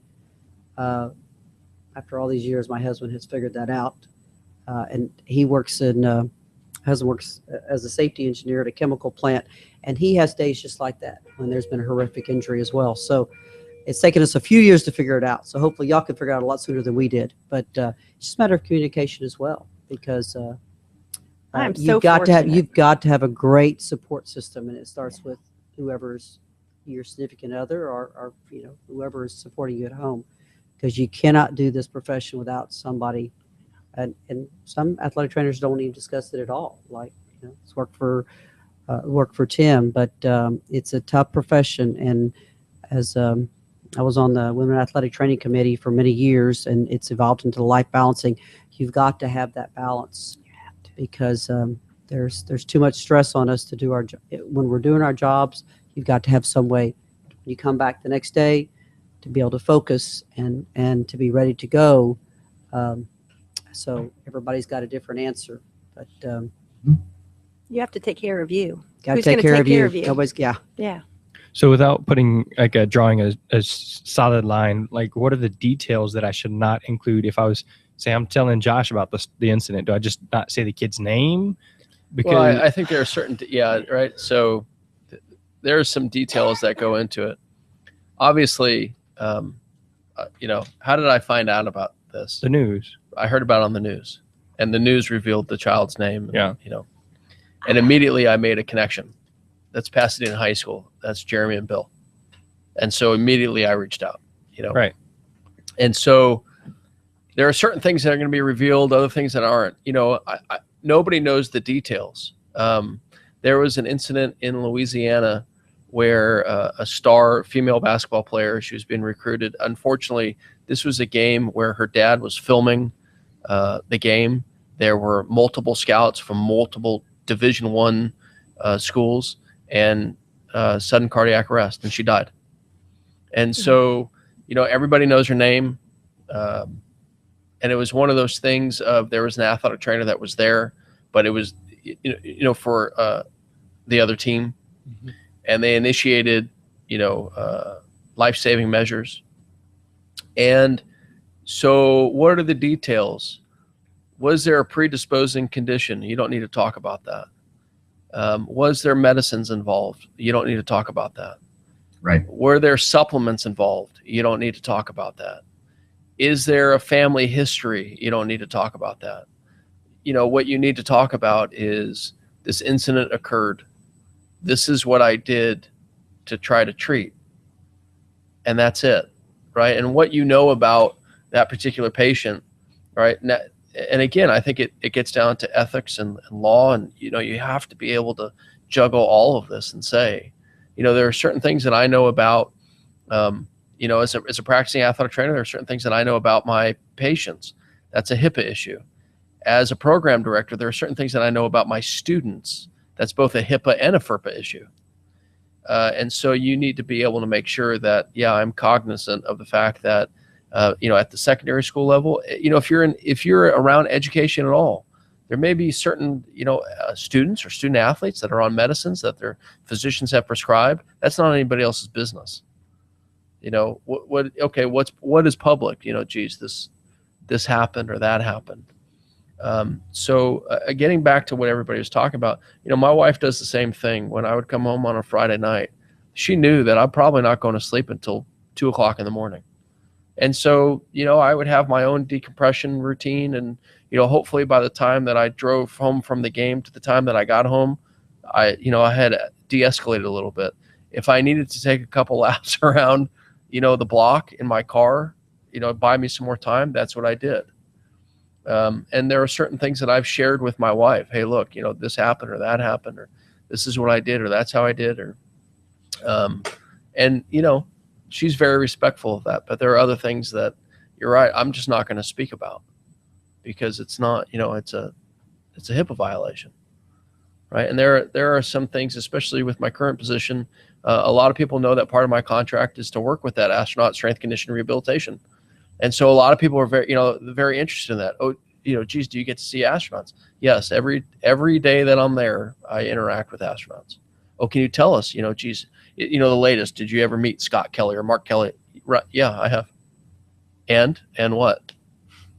Well, what do you think? I think that they're both X height. They're both bald. They walk on two legs just like we do. Mm-hmm. And I'm certain if I took some blood from them, it would be red just like yours. That's it. They don't need to know all the details. It's not anybody else's business, right? As a healthcare provider. What works for you, though, Jeremy? You're going to have to find that. What works for you? And who are the people that you talk to? And I think it depends on who you talk to and who they are. My husband being an athletic trainer, I can probably go into a little bit more detail with him, but if you have a situation and you need to talk to somebody, my phone's always on. You can give me as much or as little information as you need, but also knowing that when you talk to me, it's confidential. So whatever you tell me, I'm not going to go out and tell somebody else. So hopefully you'd feel comfortable with whatever details you want to get off your chest. Sometimes it's just my poor husband. I'm very fortunate. I can just tell him anything, and sometimes it's 3 or 4 times. I need to just get it out, and after a half hour I'm done, I'm good. And for him, it's either in one ear and out the other. Now that he's not practicing athletic trainer in the high school, I can tell him a little bit more. But when we're in the same district and I'm playing him, that week we had the old Marr versus Marr rivalry. We wouldn't talk to each other, and we'd have our little game bet as well, the gambling, going back to that first question. I think you've just been replaced on the ethics committee. Yeah, but we there's always that friendly wagering between athletic trainers, whether it's that Pepsi or, for poor Brian, when we beat him, I was like, you have to bend down and just, genuflex and say that I'm the best trainer. That was our bet. But, it's all in good fun. And I think that we have to have those lines ethically, legally, but we're people. We need to decompress sometimes, and we do need to have some conversations that, whether it's over a adult Pepsi or not, just be careful what you're saying out in public. Just be careful. That's all. I tell my student trainers that, and they're, 15, 16, 17, 18-year-olds that may or may not go into this profession. These are life lessons that we're teaching our students. And hopefully they learn that from us before they get to Josh. So he doesn't have to crack the whip at the master's level that, But by the time they some get to do. me, the idea is that, Hopefully. yeah, obviously they've gotten through high school. They already have a college degree. And now they're in graduate school. And there are certain things, the age range that I deal with right now is somewhere between 22 and 28.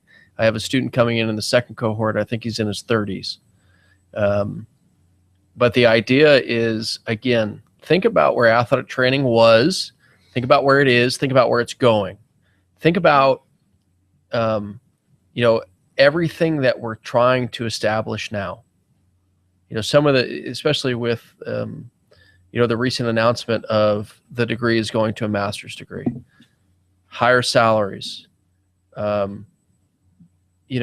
more say in life balance, hours of work. And the way I describe it, along those lines is, athletic training is like any medical profession. Okay. You're going to go to medical school. Some people want to be an ER trauma surgeon. Some people want to be a radiologist. Why? Because it's something that they're interested in and it fit their personalities. Athletic training is going down the same road, is that there are all these different avenues that you can take now. Whereas I think when we were coming through, we had 2 or 3 avenues. That was it. Now these students have a bunch of things, including what Tim is doing. He's in private industry now. And so, it's about establishing we are healthcare professionals. This is who we are. This is what we stand for. This is why. And that the community, the public needs to be able to respect that. And that if we're not going to stand on our own foundation, if we're not going to uphold the highest level of ethics, the highest level of the law, then we can't go back and say, geez, I don't know why I'm not getting paid what I think I'm worth, or I don't know why I didn't get that higher salary. Well, think about other healthcare professions. Think about how they protect themselves. We need to be able to follow that. And I understand that, if you look at the history of athletic training, it really came out of, a few professions.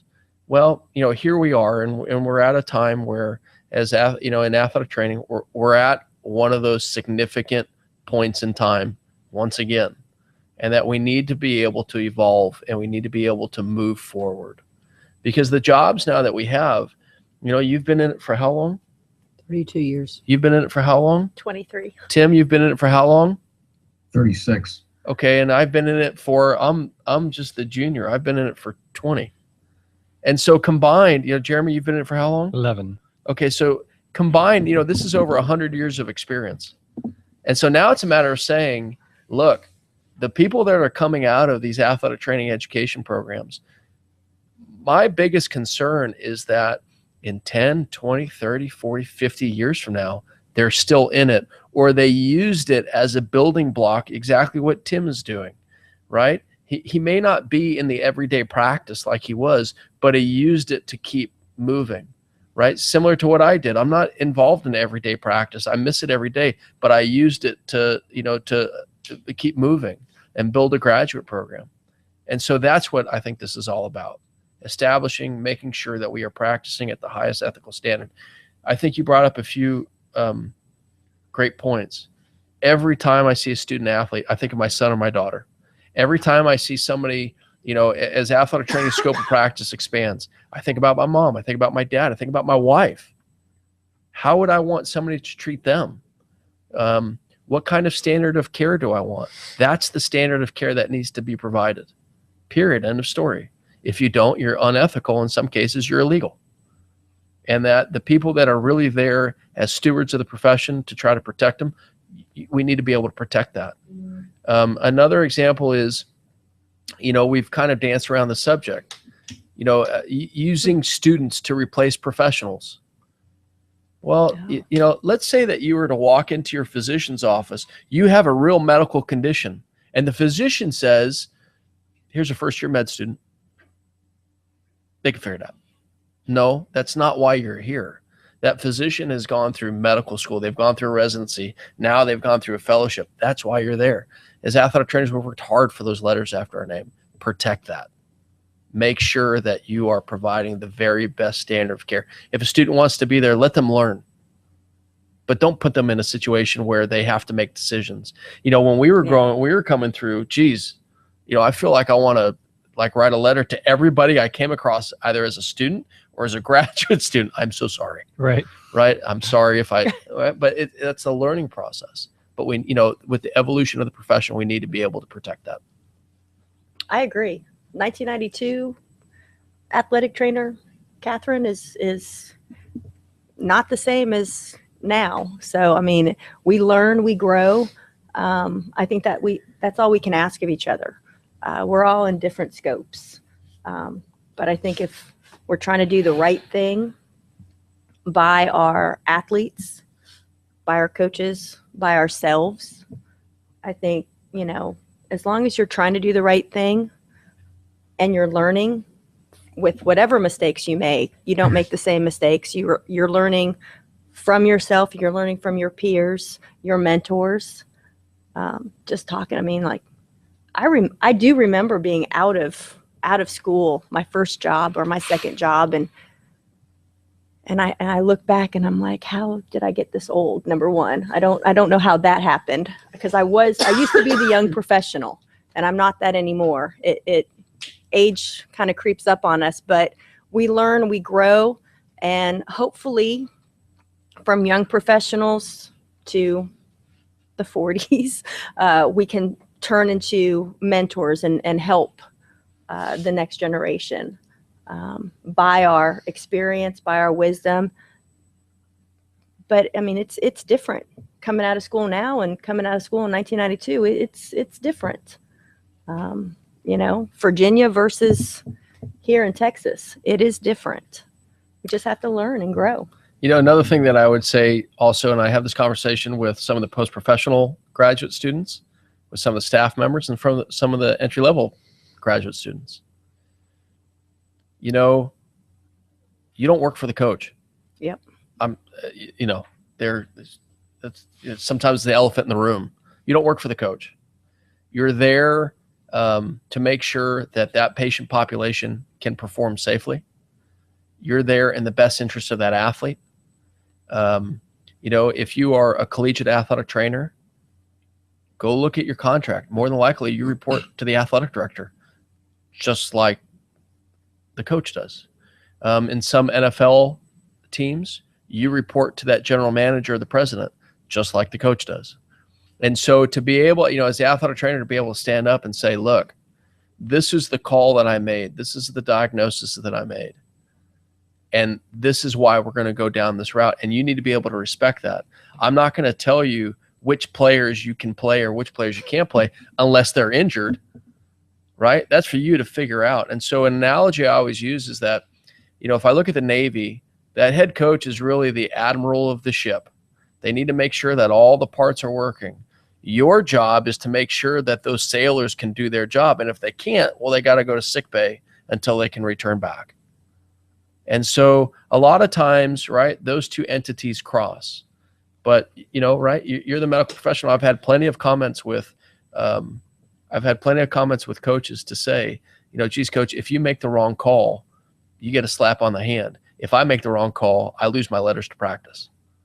So I have a question to Cathy. Who do you report to, being a contracted through the hospital?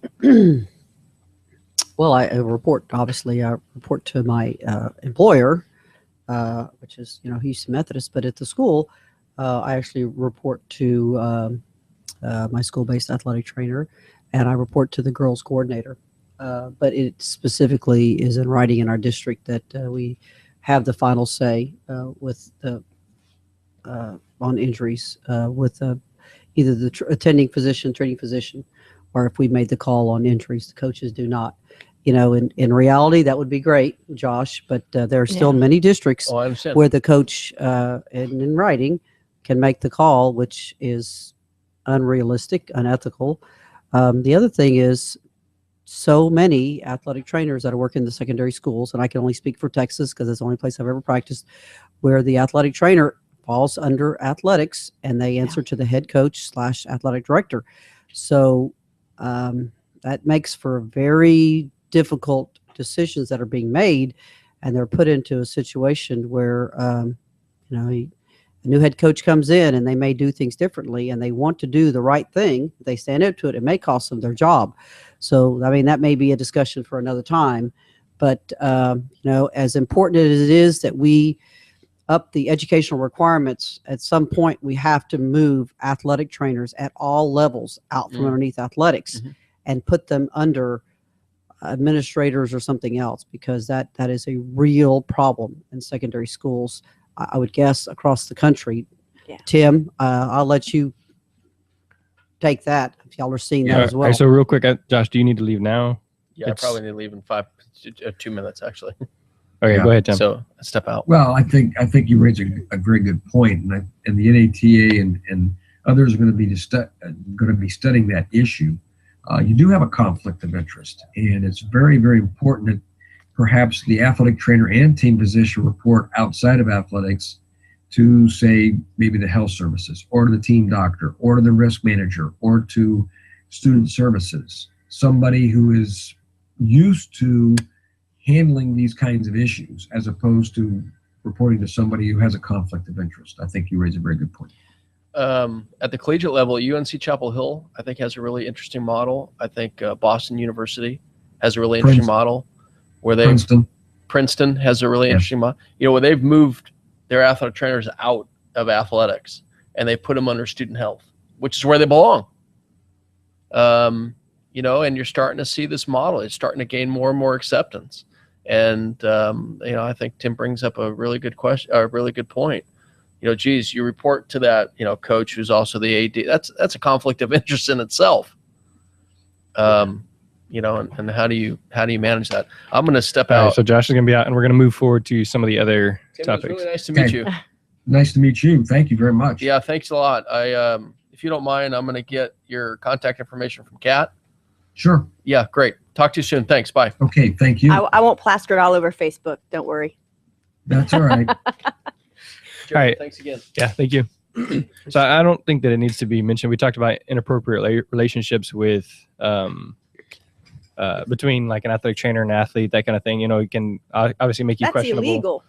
Yeah, I That's mean, just illegal. that's not only ethical, but Yeah. if they hold a certificate to teach in the state of Texas, you have violated state law, which is a felony, and obviously it costs them their state license. I can't speak. I'm not well versed in the national, but yeah, that is something that has got to be reported, because now you involve Child Protective Services, you involve the Texas Department of Education pulling their state license, a criminal investigation, and whether it be an athletic trainer or an educator or anybody, you have a minor who has been influenced by somebody, and their rights have been taken away from them.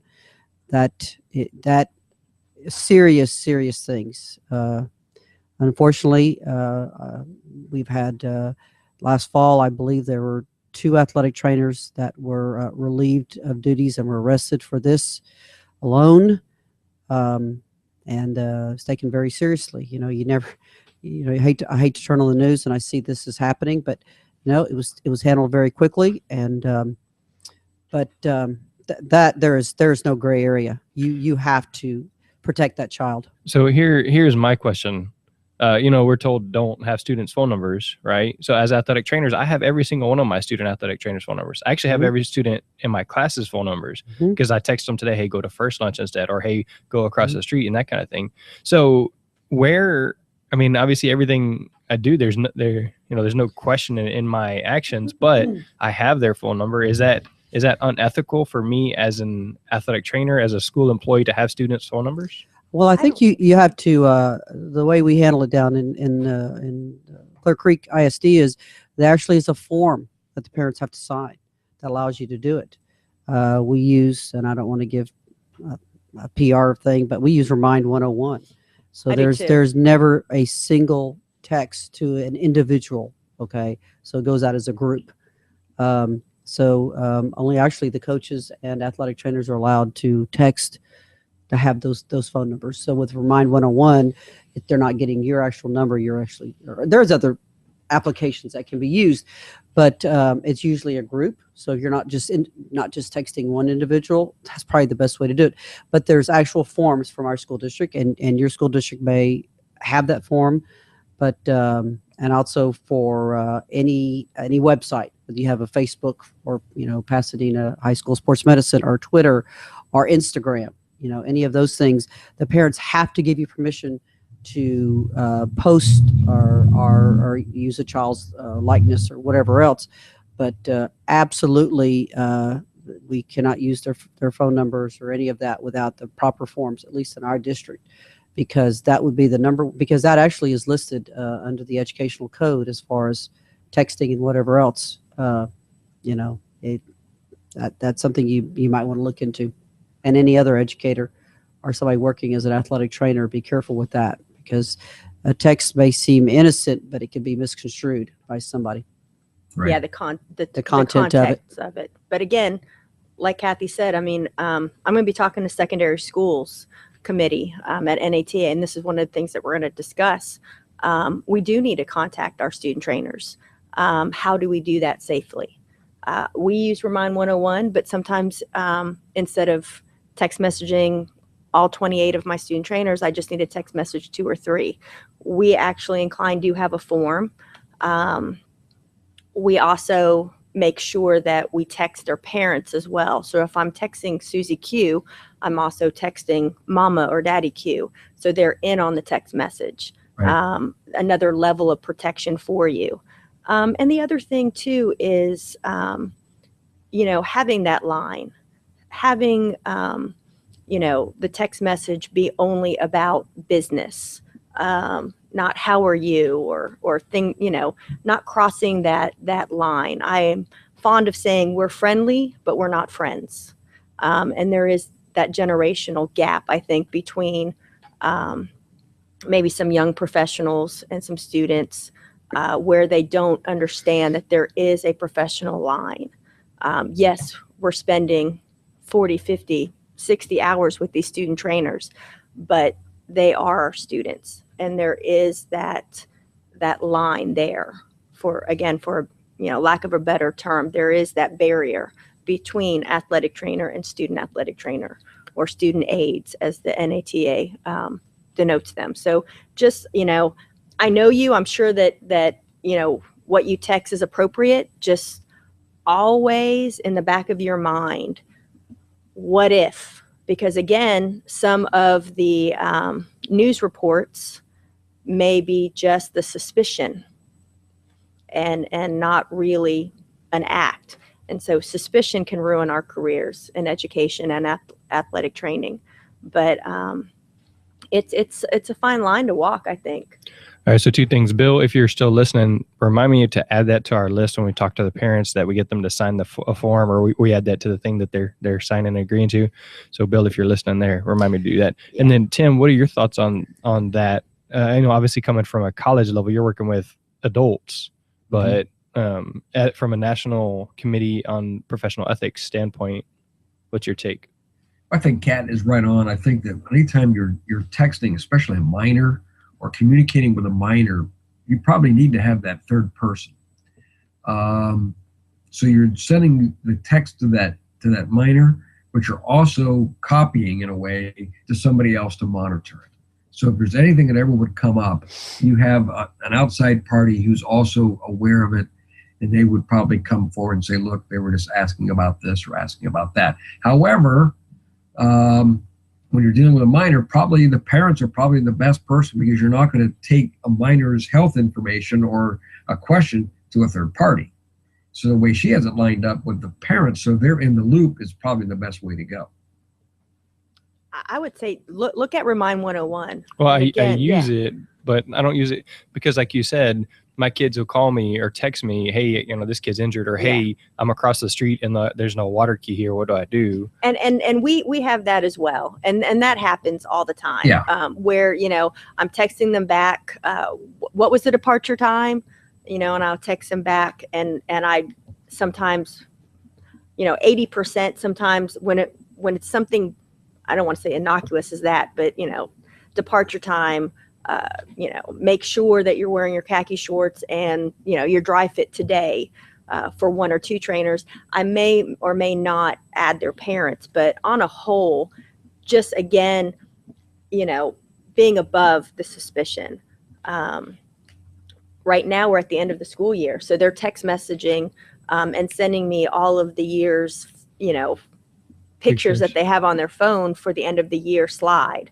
That doesn't go through their parents, but that is, I've sent that out through Remind 101. Please send me your, end of the year picture so we can put that on the end of the year slide. So I'm getting all of those in there.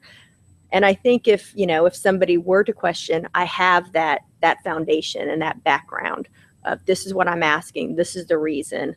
And my kids know, So what about not inappropriate? So what about here? Like, would it be a bad idea to just every time I send a text to a kid, send it to Bill as well? Because he is privileged to that information if there's an injury and, there's a third party. But I would be Right. careful about texting Medical information. Yeah. Yeah, that's a little. I mean, if you've instructed your student trainers to do this, but it has to be very generic. I mean, it cannot include the kid's name. It can't include their that I would be I do not allow my students. So if there's to an text, injury, call. Yeah. instead of text. Yes, I have my them student call trainers do not Yeah, allow call. to text any information.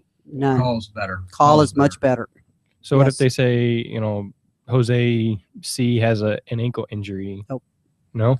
You're not Nope. supposed to. I mean, it happens. They're students. They are, but if there's Well, an we've injury, actually told our coaches just text us or email us, and that way we have a record of it rather than you call me and I have to check my voicemail and I forget about it. But if I see it on my text then it's easier for me to remember. We do the same thing, but just like Cathy said, you're not supposed to. it's whatever against- works yeah. for you. I just I can't make sure that text is secure, and I'm responsible for that information.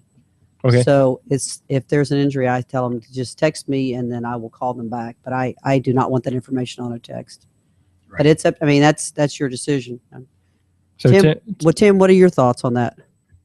I think you're really in a gray area here because now with all this social media, we're all talking about how long we've been in this. Heck, when I started in athletic training, we had a rotary phone on a wall. We didn't even have push button phones. Yeah. I mean, it was a like, big deal when we got a pager, let alone a And I cell had- phone. I had to dodge dinosaurs on my way to class. I mean, I'm so old. But in cases like this, I would say, if you can, or come up with a system to teach people. You could almost talk in code in some ways, but probably better off. Phone calls are probably the best. You just have to check your voicemail. See, but then what about like the visual voicemail? Because like mine will go to Google, and so it'll send me an email with the basically what it is. So Oh, then is that That's kind of now cool. it's in writing, or is that just makes it easier for me to see? See, I'm not technologically I'm not that advanced far for that. advanced. I just learned to Skype the other day, so you're asking the wrong person. You and I are in the same I think boat. honestly, and I Okay. know you probably don't want to hear this. I think you'd really have to talk to legal legal counsel. department of Pasadena and see if they feel that Google is secure for your HIPAA and FERPA information. I mean, I've always said, can I defend this? If I'm on the stand and a defense attorney is asking me a question, how would I answer that question? How would I defend this? And if you have an answer ready to go, then you feel secure in doing that. But I could not defend if I said, well, hey, your phone was stolen and people could read those texts. I can't defend that if there's people's names on there. So I think that may be a question for your legal department for Pasadena. Okay. I mean, that's honestly my favorite part of the show is I learn things that I don't ever think about because I'm getting other people's perspective. Because honestly, I don't ever think about getting sued or, legal stuff because I'm not doing anything that I think I should get in trouble for. So I don't think about, hey, do I need to defend myself against somebody's accusation? But it's good that you For say the that. record, I haven't had to defend myself yet. Knock on wood, me neither. Yeah, Knock on wood. But again, Excuse me. we're in that society now. That's the world we live in, unfortunately. But I mean, I have my coaches and my student trainers text message me. Maybe not both the first and last name, but Joe sprained ankle, going to come see you for morning treatments or what have you. Because again, ease, communication. We preach that, and then yet we're in that gray area where We have to be mindful of the technology. Yes. yeah, it can go either way. I can see it either way. Or Yeah. not an easy answer. There are no easy answers. No. Sorry. All right.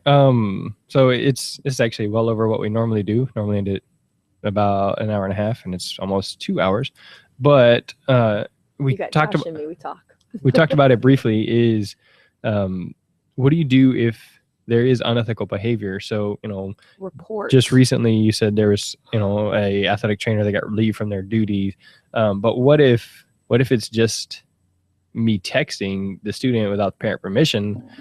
I mean, do you need to report me now that you know that I'm texting a student? I don't think that that's an unethical behavior. I think that knowledge of something that is unethical, just because you're texting a student, that's not unethical. In your district, you don't have that policy. So again, that gray area. But if I know or I've witnessed, or if someone were to call me and say, hey, this athletic trainer is doing this, this, this, and this, and it's either illegal or unethical, then I would tell them, and I have done this, are they a certified athletic trainer, or are they, I don't want to suggest, but are they just a licensed athletic trainer? Because that gives me two different avenues. Licensed athletic trainers, refer them to the state. If they are ATC, then I give them the NATA committee website, and they need to put that in writing, and it will go through the process. But my key thing that I'm going to be talking about at both NATA and SWATA is report.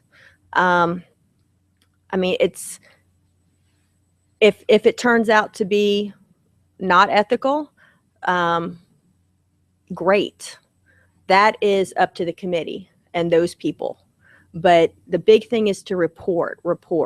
Just like Cathy said, she turns on the news or looks into a newspaper, and athletic trainer arrested for whatever the case is.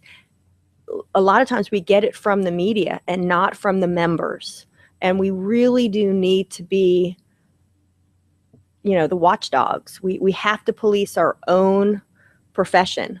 And if you know of somebody who's doing something that is not right, report it. That's the key. And I know a lot of times we don't want to get somebody else in trouble, or we don't want to get involved. That's not my business. What they're doing over at that school is their business, or, report it. That's my big thing. Please Cathy, report it. Tim, thoughts? Tim?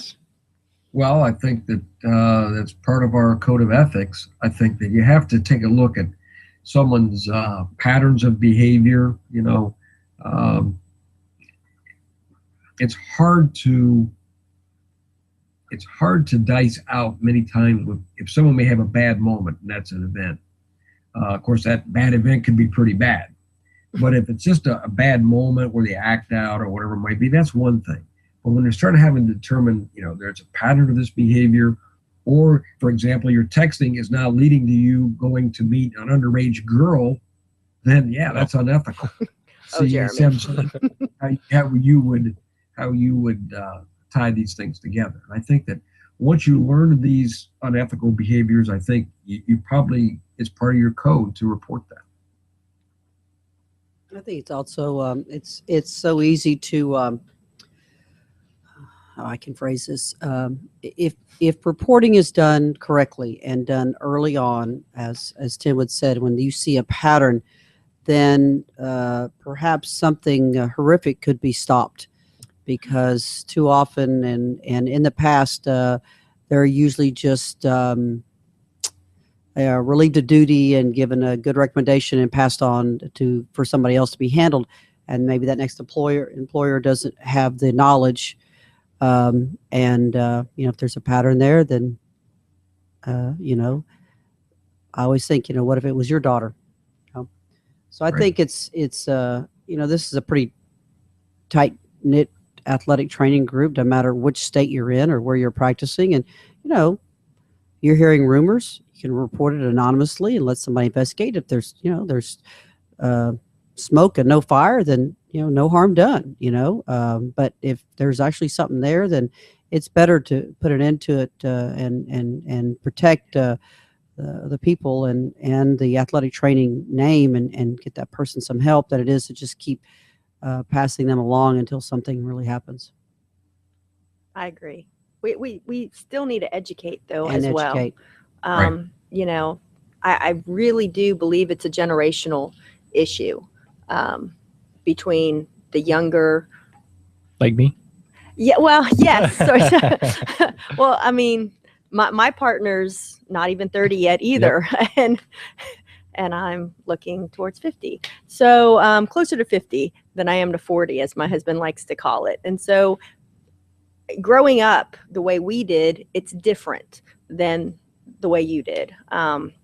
We all have different stories. We all have different morals. And I think ethics and morals discussion goes hand in hand, because what I think is moral may not be what someone else thinks is moral.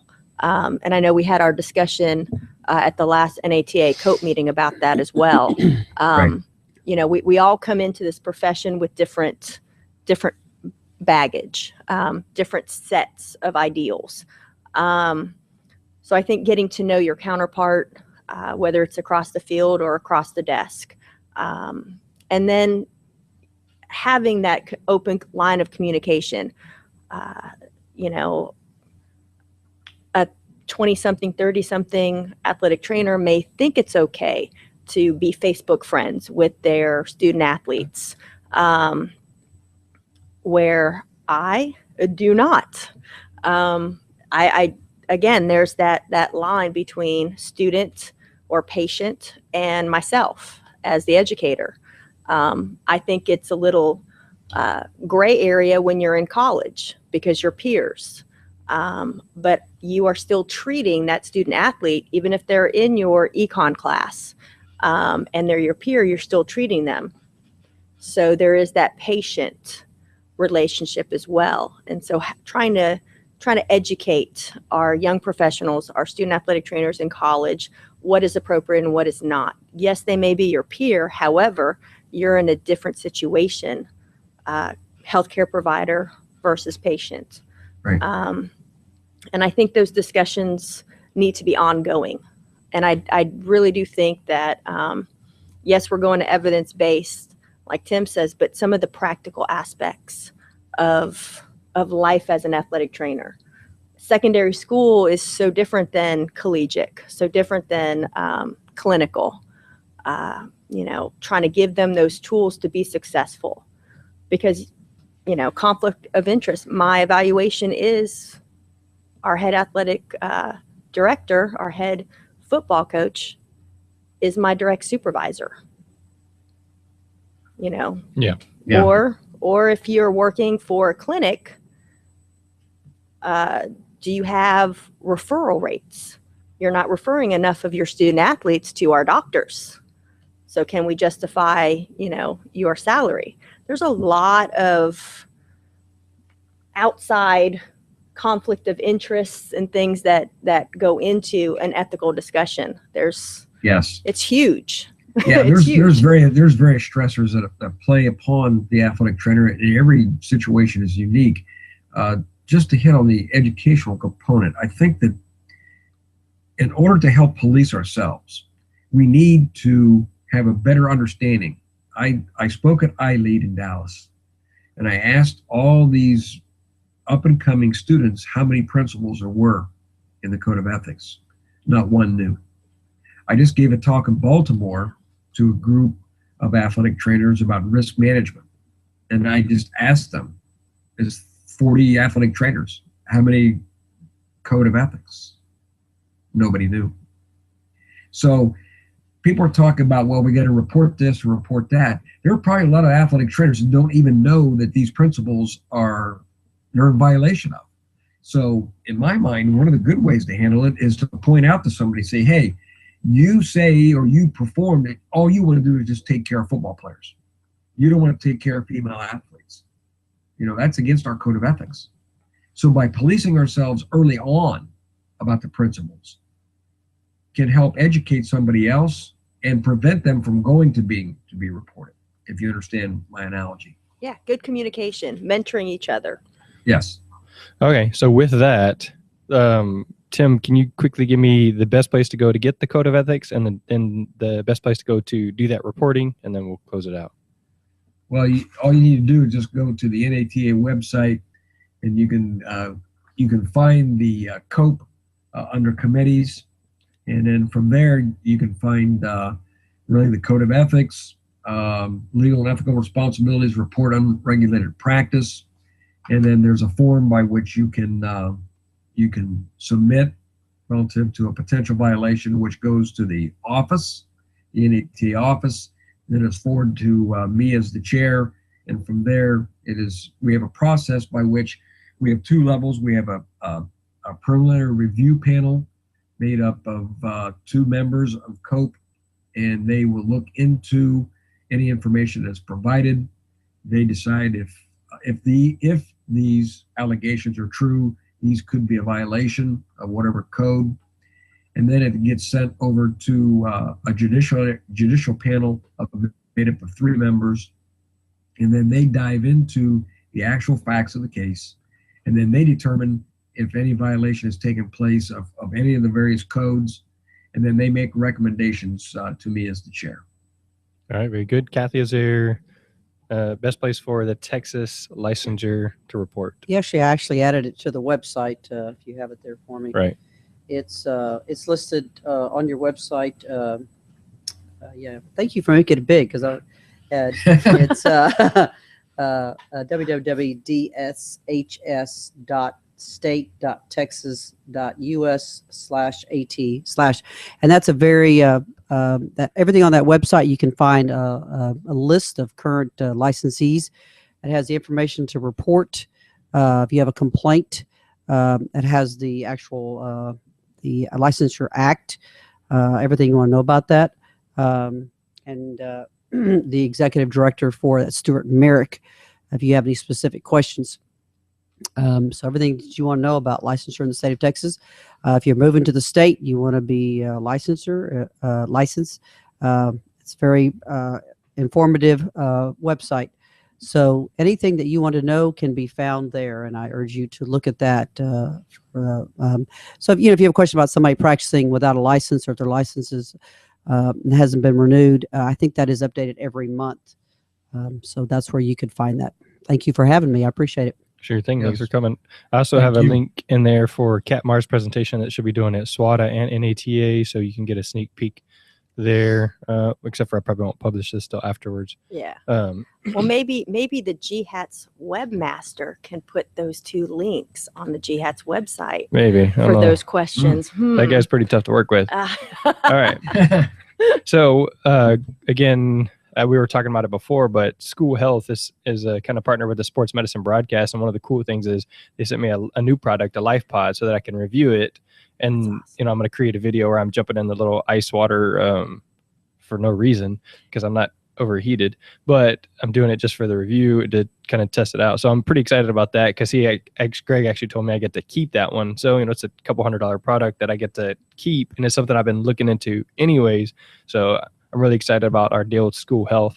But if you're listening, then join the email list, because that's where the prizes are going to come from first, starting in July. And then from there, we'll have another link up and wait for you to join to receive those monthly giveaways from School Health. So Kat Marr, president of GHATS, she was the one that told me, yes, you can go ahead and use the CEUs from GHATS to make these opportunities available for athletic trainers. And so thank you for giving me approval there, even though we worked through some stuff. Yeah. Bob Marley was going to come, but he's working with the Texans today. So I just wanted to let you know, Bob, that we won't forget about you. Even though you're done with your time at GHATS, we won't forget about you. So thanks for all you do. And he's also the one who's giving me Hall of Honor. Yeah, but he's also given me the one permission to record and interview the guests at the Memorial Hermann Sports Medicine Update that used to be Great. Minute Maid. And so I because my relationship with him, he allows me to do that so that I'm going to have content over the summer and I'm going to be able to live stream all that too. So I'm pretty excited about that. So Is that again, going to be archived? I know I talked to Dr. Ott because I'm not going to be able to go, and she was the concussion update. yeah, So- it'll be this. It should be the same as this, to where I'm streaming it live, so it'll be on YouTube, and then I'll record it, edit that, and release that as part of the podcast later. So, Wow, excellent. That's awesome. Okay. so it should be both the interviews and the sessions this time. So, all right, our website, sportsmedicinebroadcast.com. You can watch live almost every Wednesday, except for this is pretty much the end of the school year, so it may be a while before we're live again. You can follow me on Twitter, PHS Sports Med. So for Jeremy, the Sports Medicine One kids that left, Tim Neal there in New York, Kat Marr, Klein Collins, Dr. Josh Yellen, U of H Massive Athletic Training Program, and Cathy Supak, right? I heard her saying it earlier. Otherwise, I would have said Supak. Supak, over at Clearbrook High School for Houston Methodist. That's a wrap. All right, Thank you. It's still Thank you. live. So you can do whatever you want. Go Orangemen, right? Both my brothers graduated from Syracuse, Tim. Really? Yeah. So I guess I'll see you at NATA. Yep. I'll see you then. Great talking to you, Alrighty. Tim. Thank Yes. you. Good talking with you too. Thank you very much. Bye-bye. Bye-bye.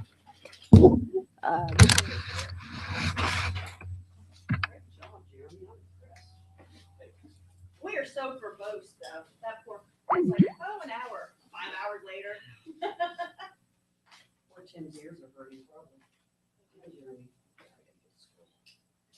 Yeah, I'm just not in that big of a rush. Well, I haven't been there. I've been too busy doing other stuff.